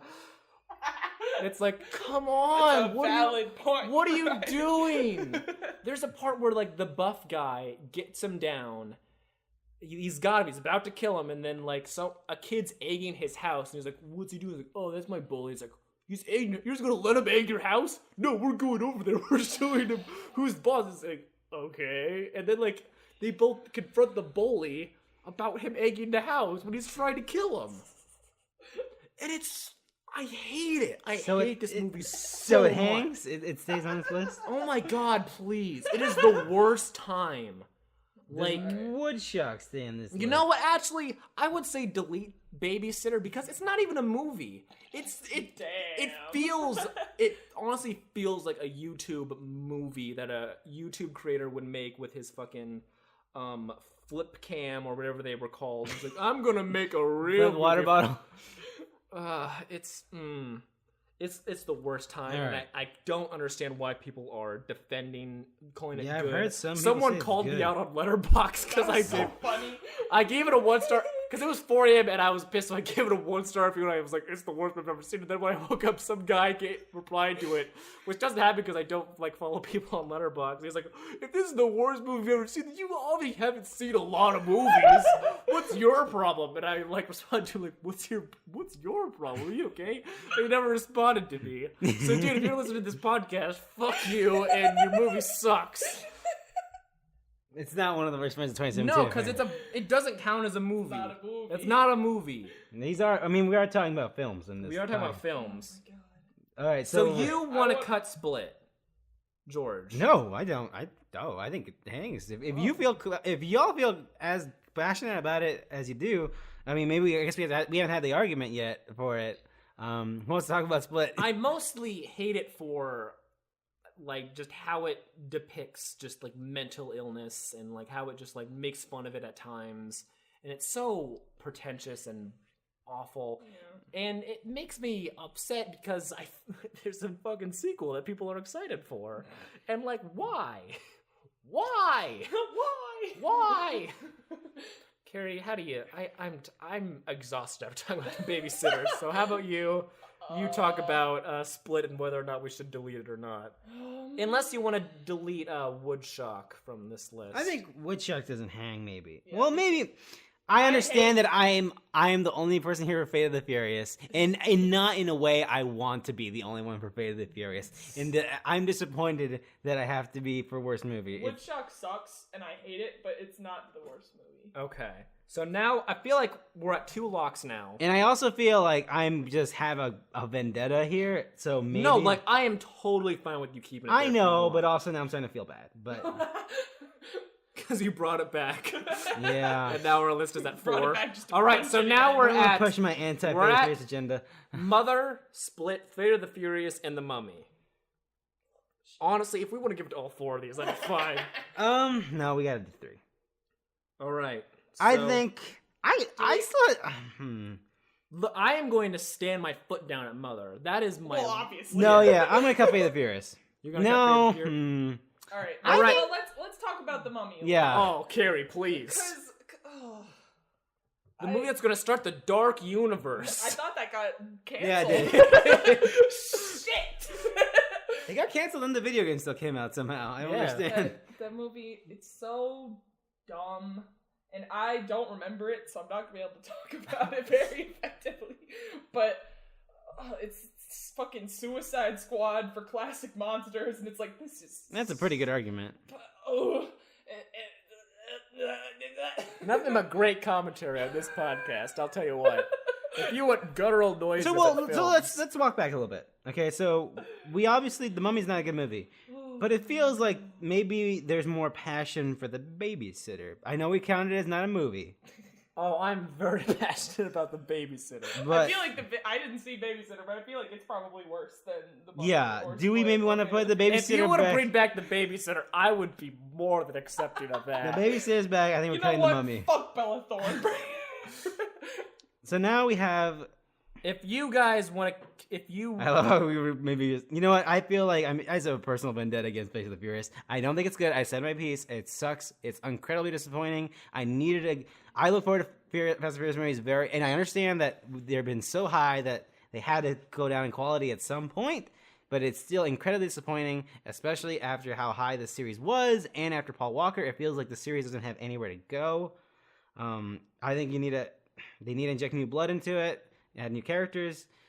But they did not do a good job of that. It's very fucking bad. Charlie, it made the top 4 worst movies of the year, George. Yes, it's an honorable 4, I think. Honorable 4. So I think all that's left is to give our piece on the winner, the clear winner. I really don't because I'm so is, tired of it. But so the internet went crazy the other day when the Razzies, which really, who cares? No, yeah, who cares? Like they're funny, but honestly, who cares? I really just want it because gonna go to the Michael Bay movie every year because it's the worst. A joke. But I also like. But people lost their minds when Jennifer Lawrence was nominated for Worst Actress. They're like, it's actually your best. No, it's the worst performance of the year. Bad. It's pretty fucking anyone terrible. could just look surprised 24/7, and then if the camera's right up in your face, you're gonna look surprised anyway. Because it's uncomfortable to be filmed like that, especially by your fucking boyfriend. Yeah, yes, she's playing a character. I'm not even that, I don't think she's a terrible performance. I think everything around her is awful. Yeah. She might be the best part of that movie. I still don't think she's great. But man, Mother feels like an auteur making something that's just so self-masturbatory that feels like I had this fucking phenomenal metaphor, and it's gonna. I read this book no one's heard of. It's called the Bible. It's gonna be evocative and edgy. It's gonna really fucking push your button. Fuck you. It's gonna. You're not ready for this. It's gonna have Kirsten Wiig out of nowhere. You'd be like, what? An Inconvenient Truth 3, Mother. Yeah. It's aesthetically, I don't like it. I think the stuff they did with the camera work was really interesting. I think it was unsettling, and I did enjoy it, but then it fucking just lost me completely. It sucks. It's bad. And again, but people said the same thing about The Shining. And Carrie loves that movie. So in 20 years, Carrie's gonna love The Mother. I'm gonna be dead in 20 years. Are you kidding me? Yeah, that's true. Hey, Mother is an insufferable movie that, and the worst part is I keep trying to know why people like it, but I don't hear it's always the same. It's always oh, people just don't get it. They don't get real art. It's well, why do you like it? If you like it so much and you're passionate about it, tell me what makes you passionate about it. Is it just because normies fucking hate it? Is that why? It's just because I want to own the libs? Well, because there's other interpretations. Because I feel like what other interpretations could there be? I checked out immediately with this movie because he was very upfront, no, this is about the Bible, this is the religious allegory, but people who don't know that are interpreting it as the insidious agenda of fame and how dealing with that and the relationship between an artist and a muse. And I guess if you don't see the overly obvious Bible allegory that this might there's be a flood in my house. Oh look, it's the twin brothers Cain and Abel. An interesting movie. If you're just not comprehending that for whatever reason. If you grew up not knowing anything about the best-selling book of all time. If you've never heard of Jesus. Spoiler alert, he gets snapped in half in the movie. This is the gritty Bible reboot where they snap Jesus in half. As soon as he's born. Yep, that's the Bible. The Bible abridged. It is insufferable. It's trying to be this fucking grand and moving and evocative and edgy thing, and I can't stand it, and it's so easy to see through the veneer. It is fucking bad. I don't like Mother. No, it is my personal least favorite movie of the year. I think it is. And you just heard how passionate I was about The Babysitter. So that really says. We didn't really talk about Split, but I don't think it'd be. It's exhausting. It was one of the first movies we saw too in the year. I just hate that movie's agenda. It's just Yeah. like, ugh. Yeah, I know, and like maybe that's a weak argument, but I don't feel strongly about it. Me personally, I think it did some stuff well. It's a cool movie. I like the main actress a lot. Yeah, she's great. She's fantastic. She has a new movie coming out, and I've seen the The poster. Thoroughbreds. Yeah, I've only seen the poster, and the poster looks dope. But I saw a trailer for it before Call Me by Your Name, and it looked pretty good. okay, But yeah, Split, respectable performance from James McAvoy, cool cinematography, but it just left a bad taste in my mouth, and I don't. you understand pain. Yeah, that part. Isn't Fuck that movie. Fuck no. Like, I could have been, like, if it ended any other way, besides that and the connecting to the universe, which I didn't even get. I got it, and I was like, are you fucking No, because kidding for me? me, I was like, what the fuck are you talking about? Why is he here? Why? What does it mean? It's like M. Night Shyamalan just turned the camera around at him and he was like, hey guys, you know, and then ended the movie. That's right. And also, The Visit was a better movie. So It was. Yeah. Like, it was like a fun movie. And This is not fun at all. So, Yeah. so Split and Babysitter are our runners-up. with Mother, congratulations, Darren. Darren Aronofsky, come on by, and I will Doomin' poopa doopa. gladly. Did you know accept a free DVD of he Mother made The that I would Wrestler, and I forgot. never- The rest? Oh Yeah. wow! My friend Black Swan, great movie. I refuse to see that, I was because talking the about how I trailer's fucking hated up. Mother, and I was mad at Darren Aronofsky, and I'm never gonna watch any of his other movies. And he was like, "No, you should watch The Wrestler. It's like outside of his style. It's probably good." And I was like, "Okay, I'm not gonna watch it." Requiem for a Dream, great movie. Requiem Yeah, I for a watched Dream is that. great. I watched that, but But also, you can see a lot of Requiem for a Dream gone wrong in Mother. yeah. So It's like people like when I made a fucked up movie, so I'm just gonna make it fucked up and really obvious what it is. yeah, definitely. Well, worst movie, congratulations, Mother. Or not, I guess. Good job. Whatever. We'll be right back You did it. You really tried so hard to be a piece of shit, didn't you? with best moment or scene, and that'll be it. So we'll be right back. We're back at Dinosaur's Tale, baby. What? Best Best moment moments. or scene. Award for obviously the best moment or scene in a movie that we've Of really spent. 2017. 2017. To be specific. The year. Best moment in a movie. AD. ever. But yeah, there is a lot here. So spoiler warning: if there is a movie, from 2017 that you wanted to see, it might be on this list, and there might be something spoiled from it. I don't think there's a lot. I think there's just a lot of specific moments that we really enjoyed, but there are some spoilers here.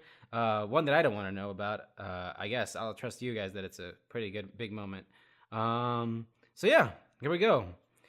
Take phone off airplane mode, personal shopper. I think specifically it's the second time she does it, because she does it twice in that movie. Yep. I need more from you, personal shopper. I added both of those if that wasn't clear. The musical scene from The Shape of Water. The sink from It. The pie scene from A Ghost Story. Yeah. God damn it. We took this category very seriously, guys. I would have voted for Obama a third term from Get Out. Oh, that should be quotes. I'm gonna fix that. Yeah. Right now. Jesus. The reveal from Get Out. TV Through the Window from Brigsby Bear. Laura Dern Goes to Lightspeed, and by Laura Dern I mean General Holdo, because I know I put Laura Dern. Laura Dern. Star Wars: The Last Jedi. The Face Off from A Cure for Wellness. Emphasis on face off. Oh my gosh. The fireworks scene from Colossal. I'm sure you'll find a solution, honey, from Raw. Sleeping bag free skate from My Tonya. Stairwell fight from Atomic Blonde. Kay meets hologram joy from Blade Runner 2049. Sunrise from The Lure. Which of them do you prefer from Killing of a Sacred Deer? You said that last one not the same way that they say it in the movie. Oh, okay. So yeah, moments from All right. movies. Who wants to start with anything really? So I have seen this Look, scene it's from A clear- Cure for Wellness. It's very clear. It's very clear the pie scene from the Ghost Story Is will the win. winner. Yes. Man, that You don't think the face-off from The Cure for Wellness will make it? I mean, that was a scene. That was certainly a moment. Most moments. Some call it one of the best moments In terms of 2017. momentness, that's certainly a fucking moment. Every moment in A Cure for Wellness deserves to be on this. I have not seen The Cure for Wellness, but I have seen Get this on it. moment I where showed- this I doctor showed- man tries to rape his incest daughter. Oh yeah. And then Dane DeHaan's like, stop that. And then He's like, Hey, I'll now. show you. And then he just rips This off is his what face. the world looks like. And it's he like- pulls his face off. Ew. and What if that was his response It in the is- movie? He rips off his face. He's like, ew. it Then they is. get back to the fight. How was that Dane DeHaan So I think that stays for now. That's pretty something. I would have voted for Obama third term is fucking pretty good. This That might was- be hard, actually. Hell, it is gonna be very hard. Actually, maybe. Oh god. Do you want to do best 5 moments? Or do you want to do best? How many are there here? Best 30 Best moments. 13 moments from the year. 13 reasons why movies were great this year. Right now, I still feel strongly about the 3, and then but we'll see. We'll see how this gets. Let's cut out. Let's cut out one of the Get Out ones first. Okay, I think the reveal is good. It's very strong. It's the one where that movie gets really out there. But I think I would have voted for Obama third term. Maybe it's just because I think I would have voted for Obama third term. It's such a powerful statement, and it's been so useful in especially our knowing- culture. Yeah. It's such a good fucking. It's It so is. good. And maybe that undermines Get Out because I think the reveal is a great moment. But That's definitely best line from that movie. and if I'm being honest, actually, now that I think about it, I think both aren't gonna make it. You don't think so? You deleted it. I would have voted for Oh Obama. my god. Let's- Let's keep the reveal for a little bit. Okay, that's fine. It's a great Alright, moment. so I guess let's. I don't know why TV Through the Window from Brigsby Bear is here. Did you watch Brigsby Bear? I did. Oh, you It's the did. funniest part of the movie. Like, I'll find a way out of here. My moment from Brigsby Bear, well, I don't know, we're editing it, but I was just saying it, is the moment where they go out for chili dogs or whatever the hell, and he realizes he's made an actual genuine friendship. And that's a really good moment, but I don't know. Yeah, but like that scene was funny. TV through the window. Yeah, but yeah. I don't care about like feeling emotions. I just want to laugh. What are you talking about, George? Jesus. You must have not liked Brigsby Bear then. No, I loved it. It was awesome. It was one of my top 10 movies of the year. Some would say one of my top 10 movies of the year. Ooh, this is hard. You want me Okay. to delete Okay. through the window? I'll I don't know, Carrie. It's gone. Oh, okay. Is it? It's not do it. like Were you very passionate about that, Carrie? No. Kay, I'm passionate about Brigsby Bear. can you set up Kay meets? Brigsby Bear is a hard movie to like define a moment For to. a moment, yeah, it's a very warm bear hug, if you will, Yeah. of a movie. Can you explain the scene that Kay meets hologram Joy? So I kept thinking of like what scene from Blade Runner 2049 was my favorite moment. Not the one where Batista has tiny glasses. That is, I've seen that. You know what? I'm gonna add that. I'm gonna add that right now. Okay, just to interrupt Ryan even further, my favorite moment from Blade Runner 2049 is near the end where I had forgotten about the fact that that Ryan Gosling is a robot and Harrison Ford goes to the door and closes it behind him and then Ryan Gosling just through the wall. It's a pretty good moment. But you haven't seen Blade Runner 2049 yet, have No. you? No, I have it on Blu-ray. I will lend it to you shortly. But basically, that moment, I feel like, in terms of Kay's arc, I think that's where it all comes together. Because after he meets, it's the scene in the trailer where the giant hologram pink woman. Right. Yeah. He meets this woman, and without spoiling it too heavy, it makes it clear that his relationships are not as developed and real as he once thought they were. And his whole like arc throughout the movie is all about how he's, this replicant robot-esque thing. And during the course of the movie, he thinks that maybe like his life and his meaning in this world is much more significant than like he previously thought. And then without giving a huge amount away, basically by that scene, he realizes that basically, oh, it's all actually meaningless. I'm just a robot and life sucks. Like the sense of failure from like Star Wars, which like that's my favorite like theme from that movie. Like Kay feels that like throughout the whole movie. He like denies the whole time that maybe there's something about him that's different in this world that is like bleak and dark and just evil and like chews you up and spits you out, and then towards the end, towards the middle, he starts to think like, okay, maybe this is it. Maybe Harrison Ford, maybe there's more to life than I thought so. But then he meets this purple hologram, colorful thing, and it's actually like the darkest moment in his life. And that's a good argument. I love that movie, and that scene particularly, I feel, is so just perfect of like its style and like how like super actual meaningful it is. Okay. And like developed, and why it's a good ass movie, man. And it made no money, and that's really a shame. Dune coming soon. The General Holdo goes to Lightspeed from Star Wars: The Last Jedi is probably the best thing from that movie. I'm gonna be honest with you, but yeah, that is it's a fucking moment. It is. I like how moment. like theaters like put up like signs because people thought the movie like broke because it went silent. Yeah. So there was a theater chain that put up signs like, "Hey, just so you know, like 2 hours into this movie, it's gonna go silent for like 5 seconds. That's the movie. Stop complaining to us." Because they expected like it to make like a boom sound. Jesus Christ! Are people really that? Yes. Oh my god. Carry Star Wars fans, okay? That's not a to bummer. be mean. Now that I want that on here more.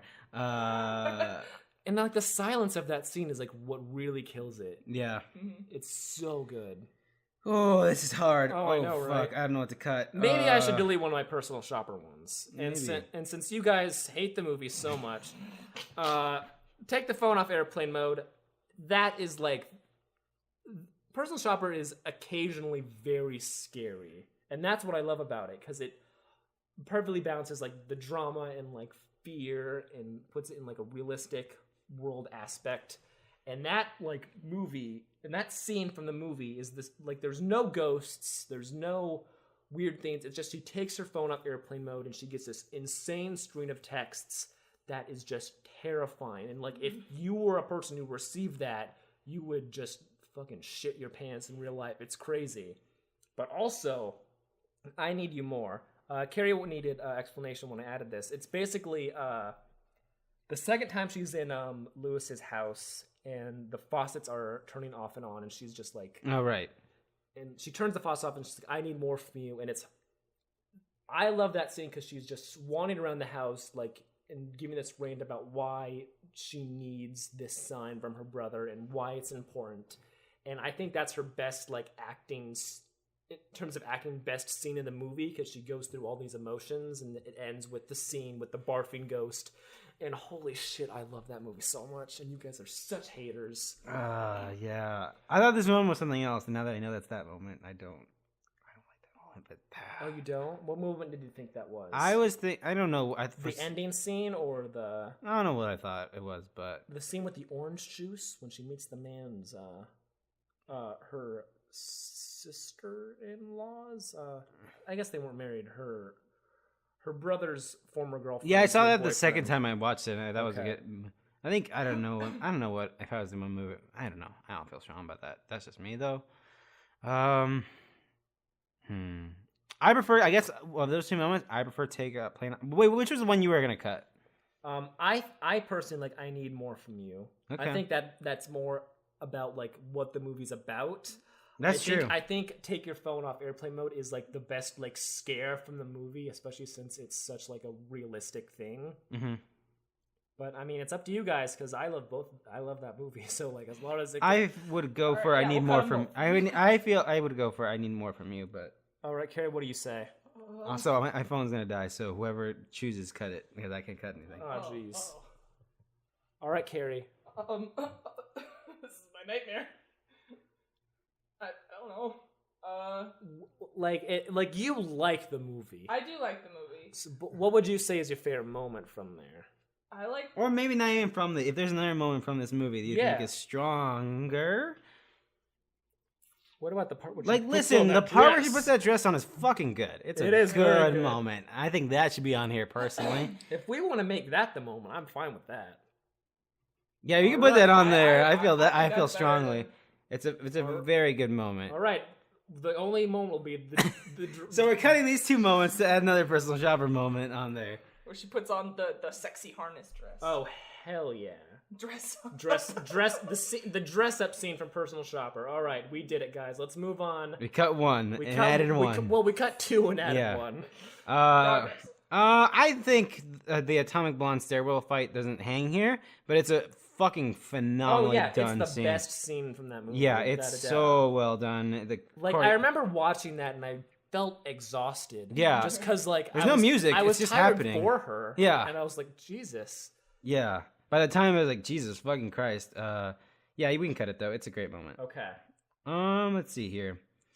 What do we got here? So far the list is Dress Up from Personal Shopper, the musical scene from The Shape of Water, the sync from It, the pie scene from A Ghost Story, the reveal Get Out, General Holdo Goes to Lightspeed from Star Wars: The Last Jedi, Face Off of A Cure for Wellness, fireworks scene from Colossal, I'm Sure You'll Find a Solution, Honey from Raw, Sleeping Bag Free Skate from My Tonya, Kate Meets Hologram Joy, Blade Runner, Sunrise from The Lure, and which of them do you prefer? Killing of a Sacred Deer. Still a heavy list. I would like to cut the Killing of the Sacred Deer one, personally.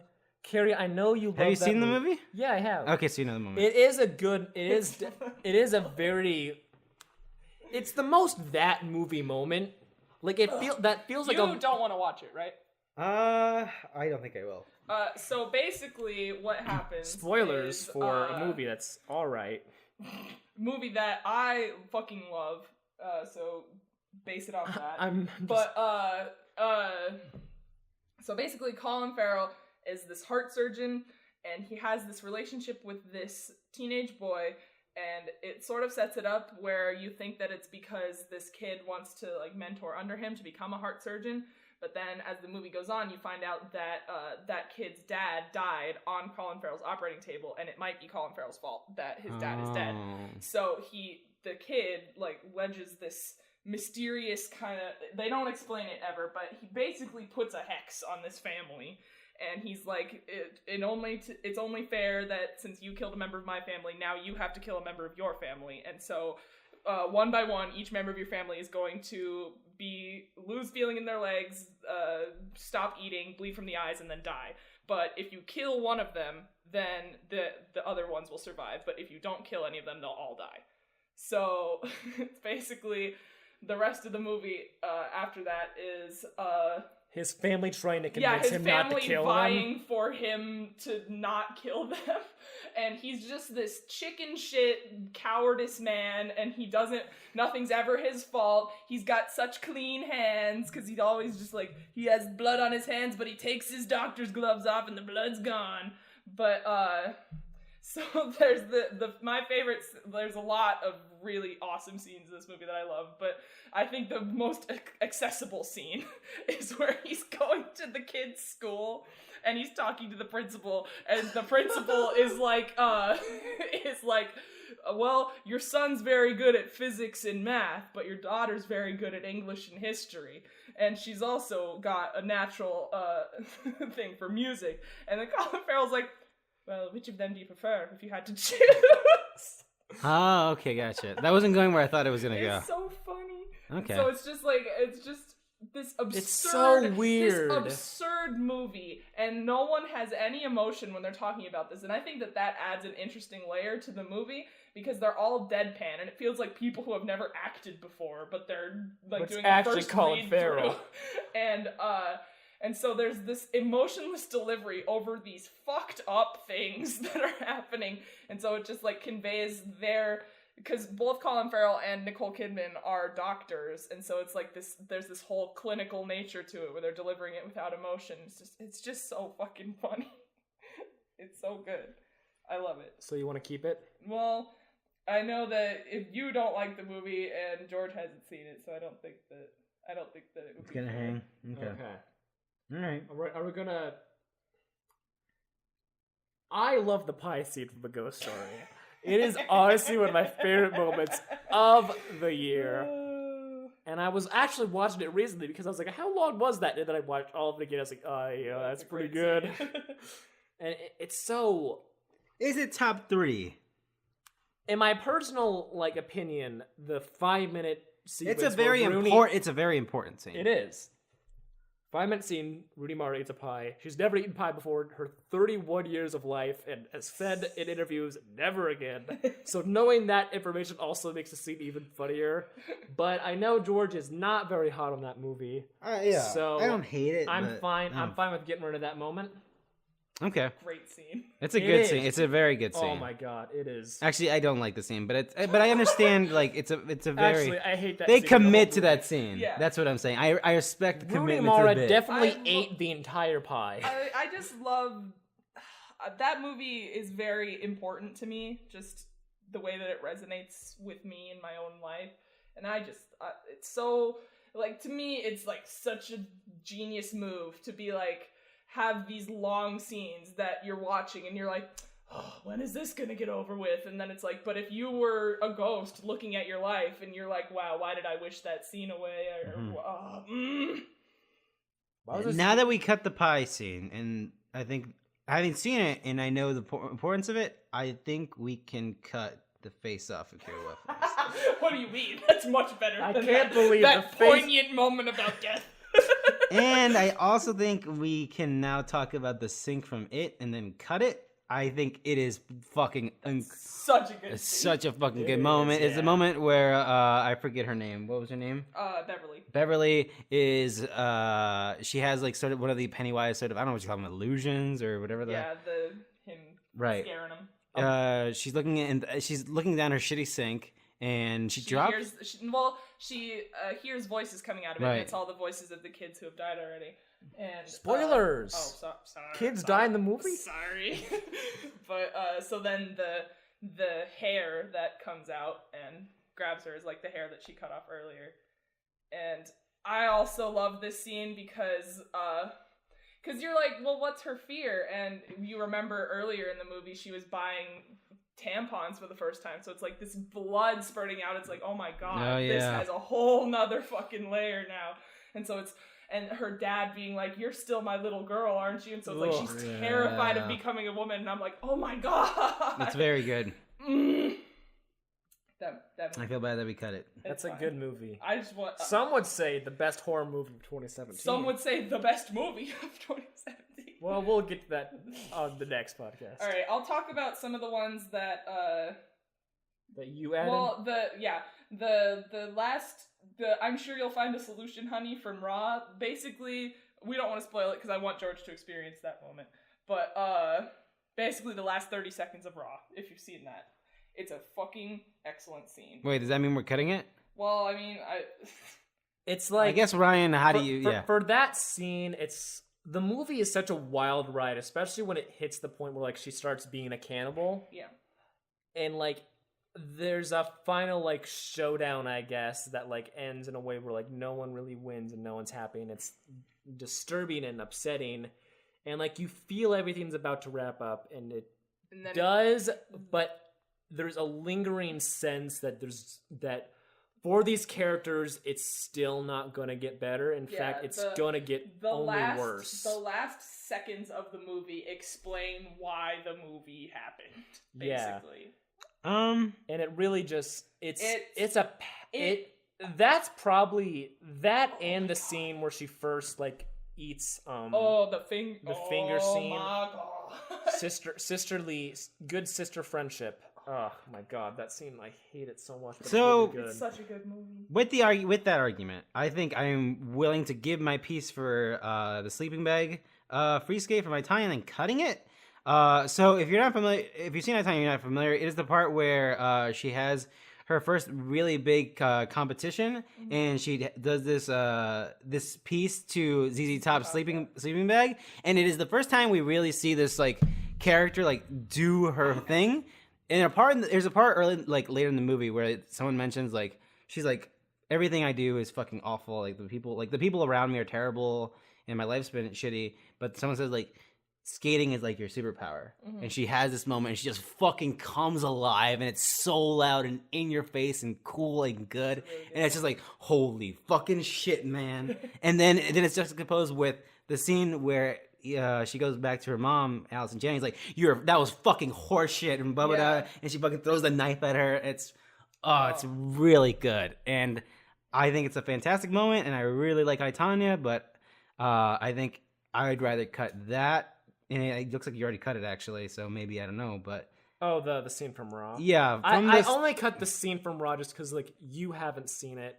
It's very good, but I don't think it's one of my personal like favorites of the year. Okay, well, It'd be up there in like probably like top 5. But if we're gonna make it, I think Carrie made a good argument for it. Yeah, it is. Well, it's very good. Yeah. Carrie, I highlighted one because I think it's probably gonna get cut, but I would like you to give your piece on it. So actually, I'm don't know. unfamiliar. I don't know. Bring me back to here. Bring me back to this moment. Because Carrie is very high on this movie. Fucking love. Okay, so the movie is colossal. I fucking love this movie. This is spoiler alert. This is my number 3 of the year. But I love this scene because it's like when you we'll spoil it this time. We avoided it when we talked about the movie the first time. Yeah, because I've seen it. But yeah. So basically, throughout the movie, you find out that Jason Sudeikis is a huge scumbag, and he wants to entrap Gloria in this relationship with him. And a lot of people are like, "Wow, that just comes out of nowhere. I don't see how that. It just feels it's jarring. I don't understand." It's super obvious if you look back on it. No, you watch the movie again. They telegraph it hardcore. Oh yeah. It's like when I left the theater, knowing that I was like, "Oh, it all makes sense." It's so now. Unnerving when you watch it again. It's like, holy shit. Even like the first time I watched it, I was like, "He's like there's something off." There's something off. But about this him, this scene that I'm talking about is, I think, when on like a first watch, it's when you first start to realize, maybe he's not a good guy. Gloria's boyfriend-ish, who she broke up with, and who dumped her, right. and she came back to her Hey, hometown. Dan Stevens. Fucking PewDiePie himself is here, and they're at the restaurant, the bar that she's been working at, that is owned by Jason Sudeikis, and her and Dan Stevens walk in, and they start having this really like tense conversation. Like Jason Sudeikis is really aggressive towards Dan Stevens, and he's like, and then he's like, "What's the most irresponsible thing I could do in this bar?" And he goes and grabs this firework, and is just talking the whole time about like telling this story, and he's keeping his attitude like really light, but you can tell that he's really fucking like he's about to lose his mind. Exactly, like he's saying everything nonchalantly, like, "Oh yeah, me and a couple of my buddies got this firework. We used to go out and light them off. We just never really." And then like, so while it's happening, you could still kind of have this feeling of like, "Oh, he's just doing something funny." But then there's that this moment. Is a comedy, there's right? the moment where he grabs the chair and just slams it against the wall, and you're like, "Oh fuck." Because like I've had moments like that with people where they start throwing things, and it's like, oh, okay, this is serious now. And that moment fucking affected me so much. And then he lights this huge firework off in the bar, and it like destroys everything. And he's like, "I just did the most irresponsible thing I could, and Gloria's still gonna stay with me." And it's such a good movie. It's such a powerful movie. And damn, that scene is just fucking. That scene fucks with me, but. With that context, I wasn't sure what scene we were referring to at this, and I get because for me that didn't for me that's not the moment where he reveals himself to be, but yeah, I don't know. I guess I wish I saw Colossal again because I really do think it's a fantastic movie that's being slept on, but it's on for me Hulu. That's not the moment. But what's the moment for you? But yeah, and. What is your moment? Man, I wish I could remember Colossal. And I know there's multiple. When she yeets him. That's a good moment.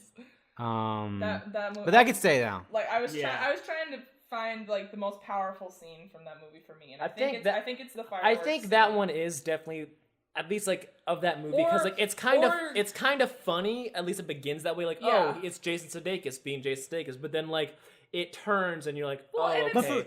Much like how the movie does. And it's hard though, because in this fucking category, it's like, well, the pie scene, that's funny, or this fucking scene that destroyed me emotionally. Yeah. Which one's better? I don't know. But there's another part from Colossal. Did you want to delete this one, George? When we didn't decide if we were gonna delete it. When like if we wanted to do the funny, lighthearted moment from Colossal, it would be like. When he opens the newspaper, it's like, "Oh shit, you're a giant robot." Yeah, I wouldn't put that one there. But God, I love Colossal. I wish I could remember Colossal what moment, but like, for me, because I feel like I really need to rewatch Colossal because I do think I think Laura Dern's though moment can go now at this point. Okay, that's what I was just thinking. Do we want to delete the reveal from Get Out? It is very good. I'm looking at these moments, and as crazy as it sounds, I think the reveal from Get Out can go. Okay.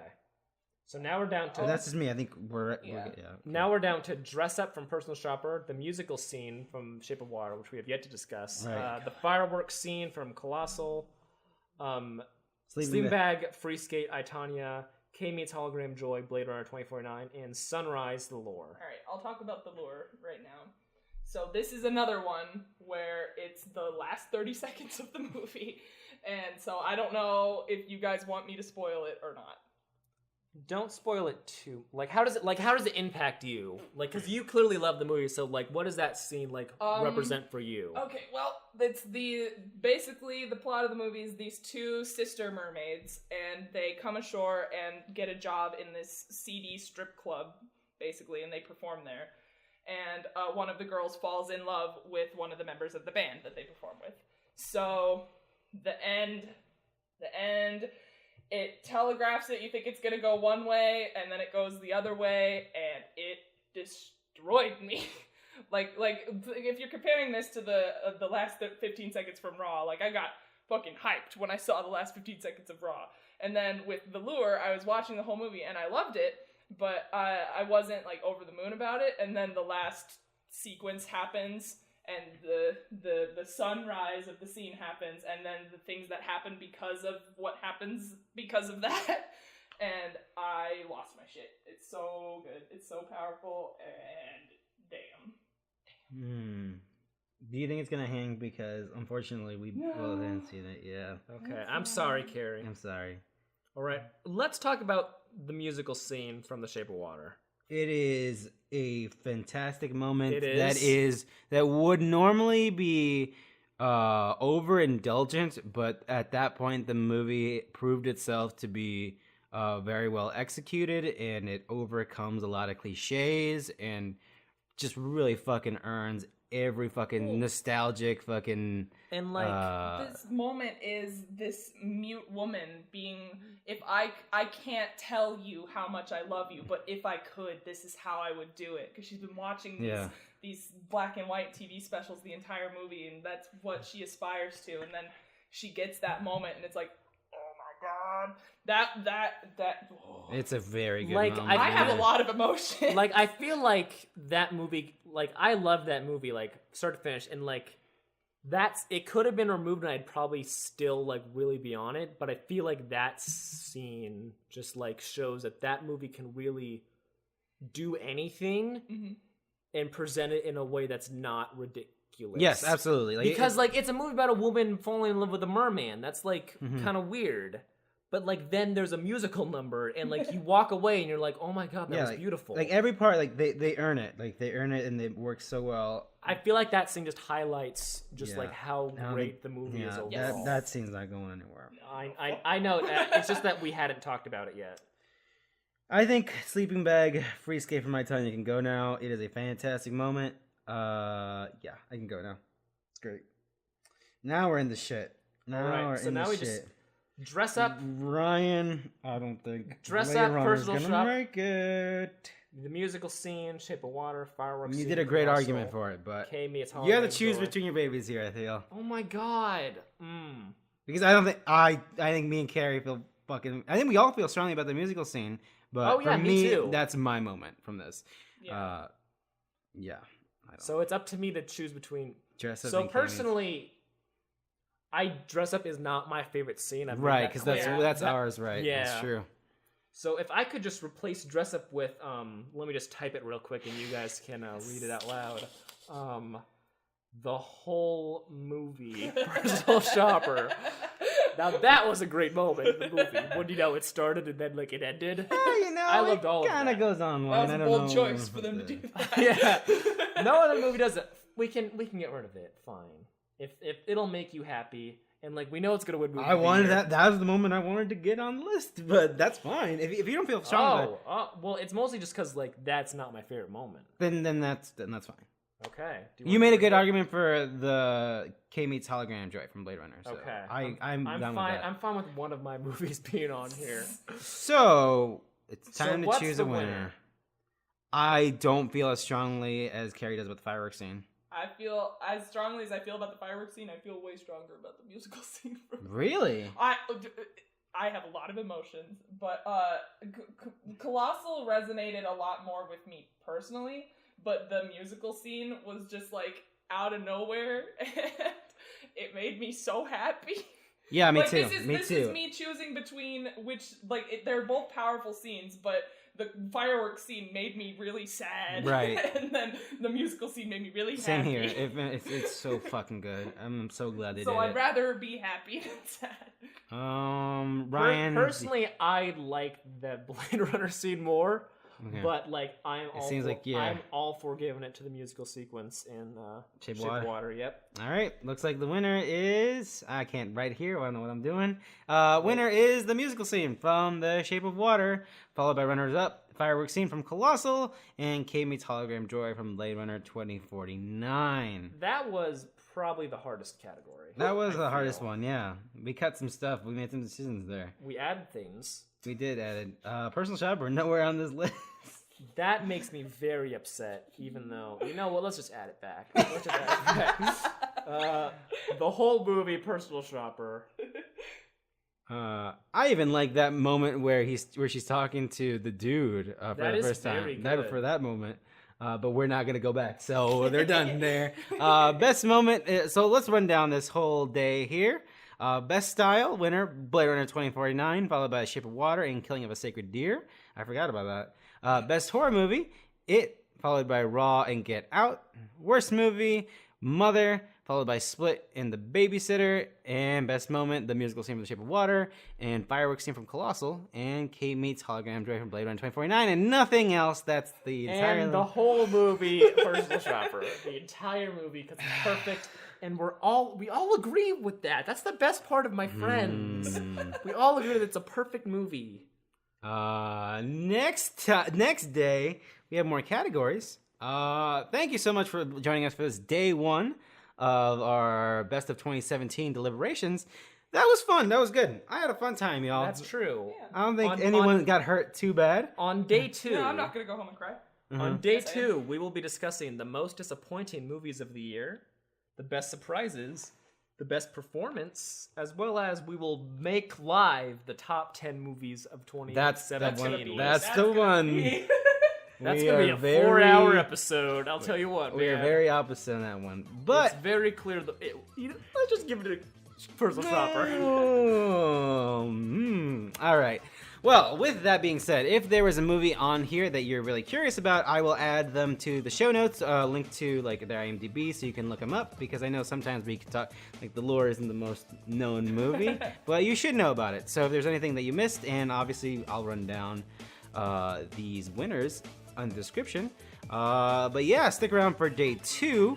Which will be up at some point. I'm not sure when any of this goes up at this point, but they will go up pretty close to each other.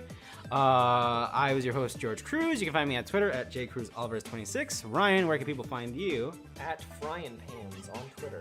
And Carrie? At KAR_E Lyles, LYLES on Twitter. We'll be back. No feelings have been hurt day 1. I think we'll Shopper didn't see make any how. I mean, Happy Death Day. It was a that's pretty great true. horror movie. But yeah, until next time, we'll see you next time and we'll decide what is the best movie of 2017. It'll be official. Official in the books. By law. By law. The list. Never has there before a more scientific list. So until next time, we'll see you then. Bye.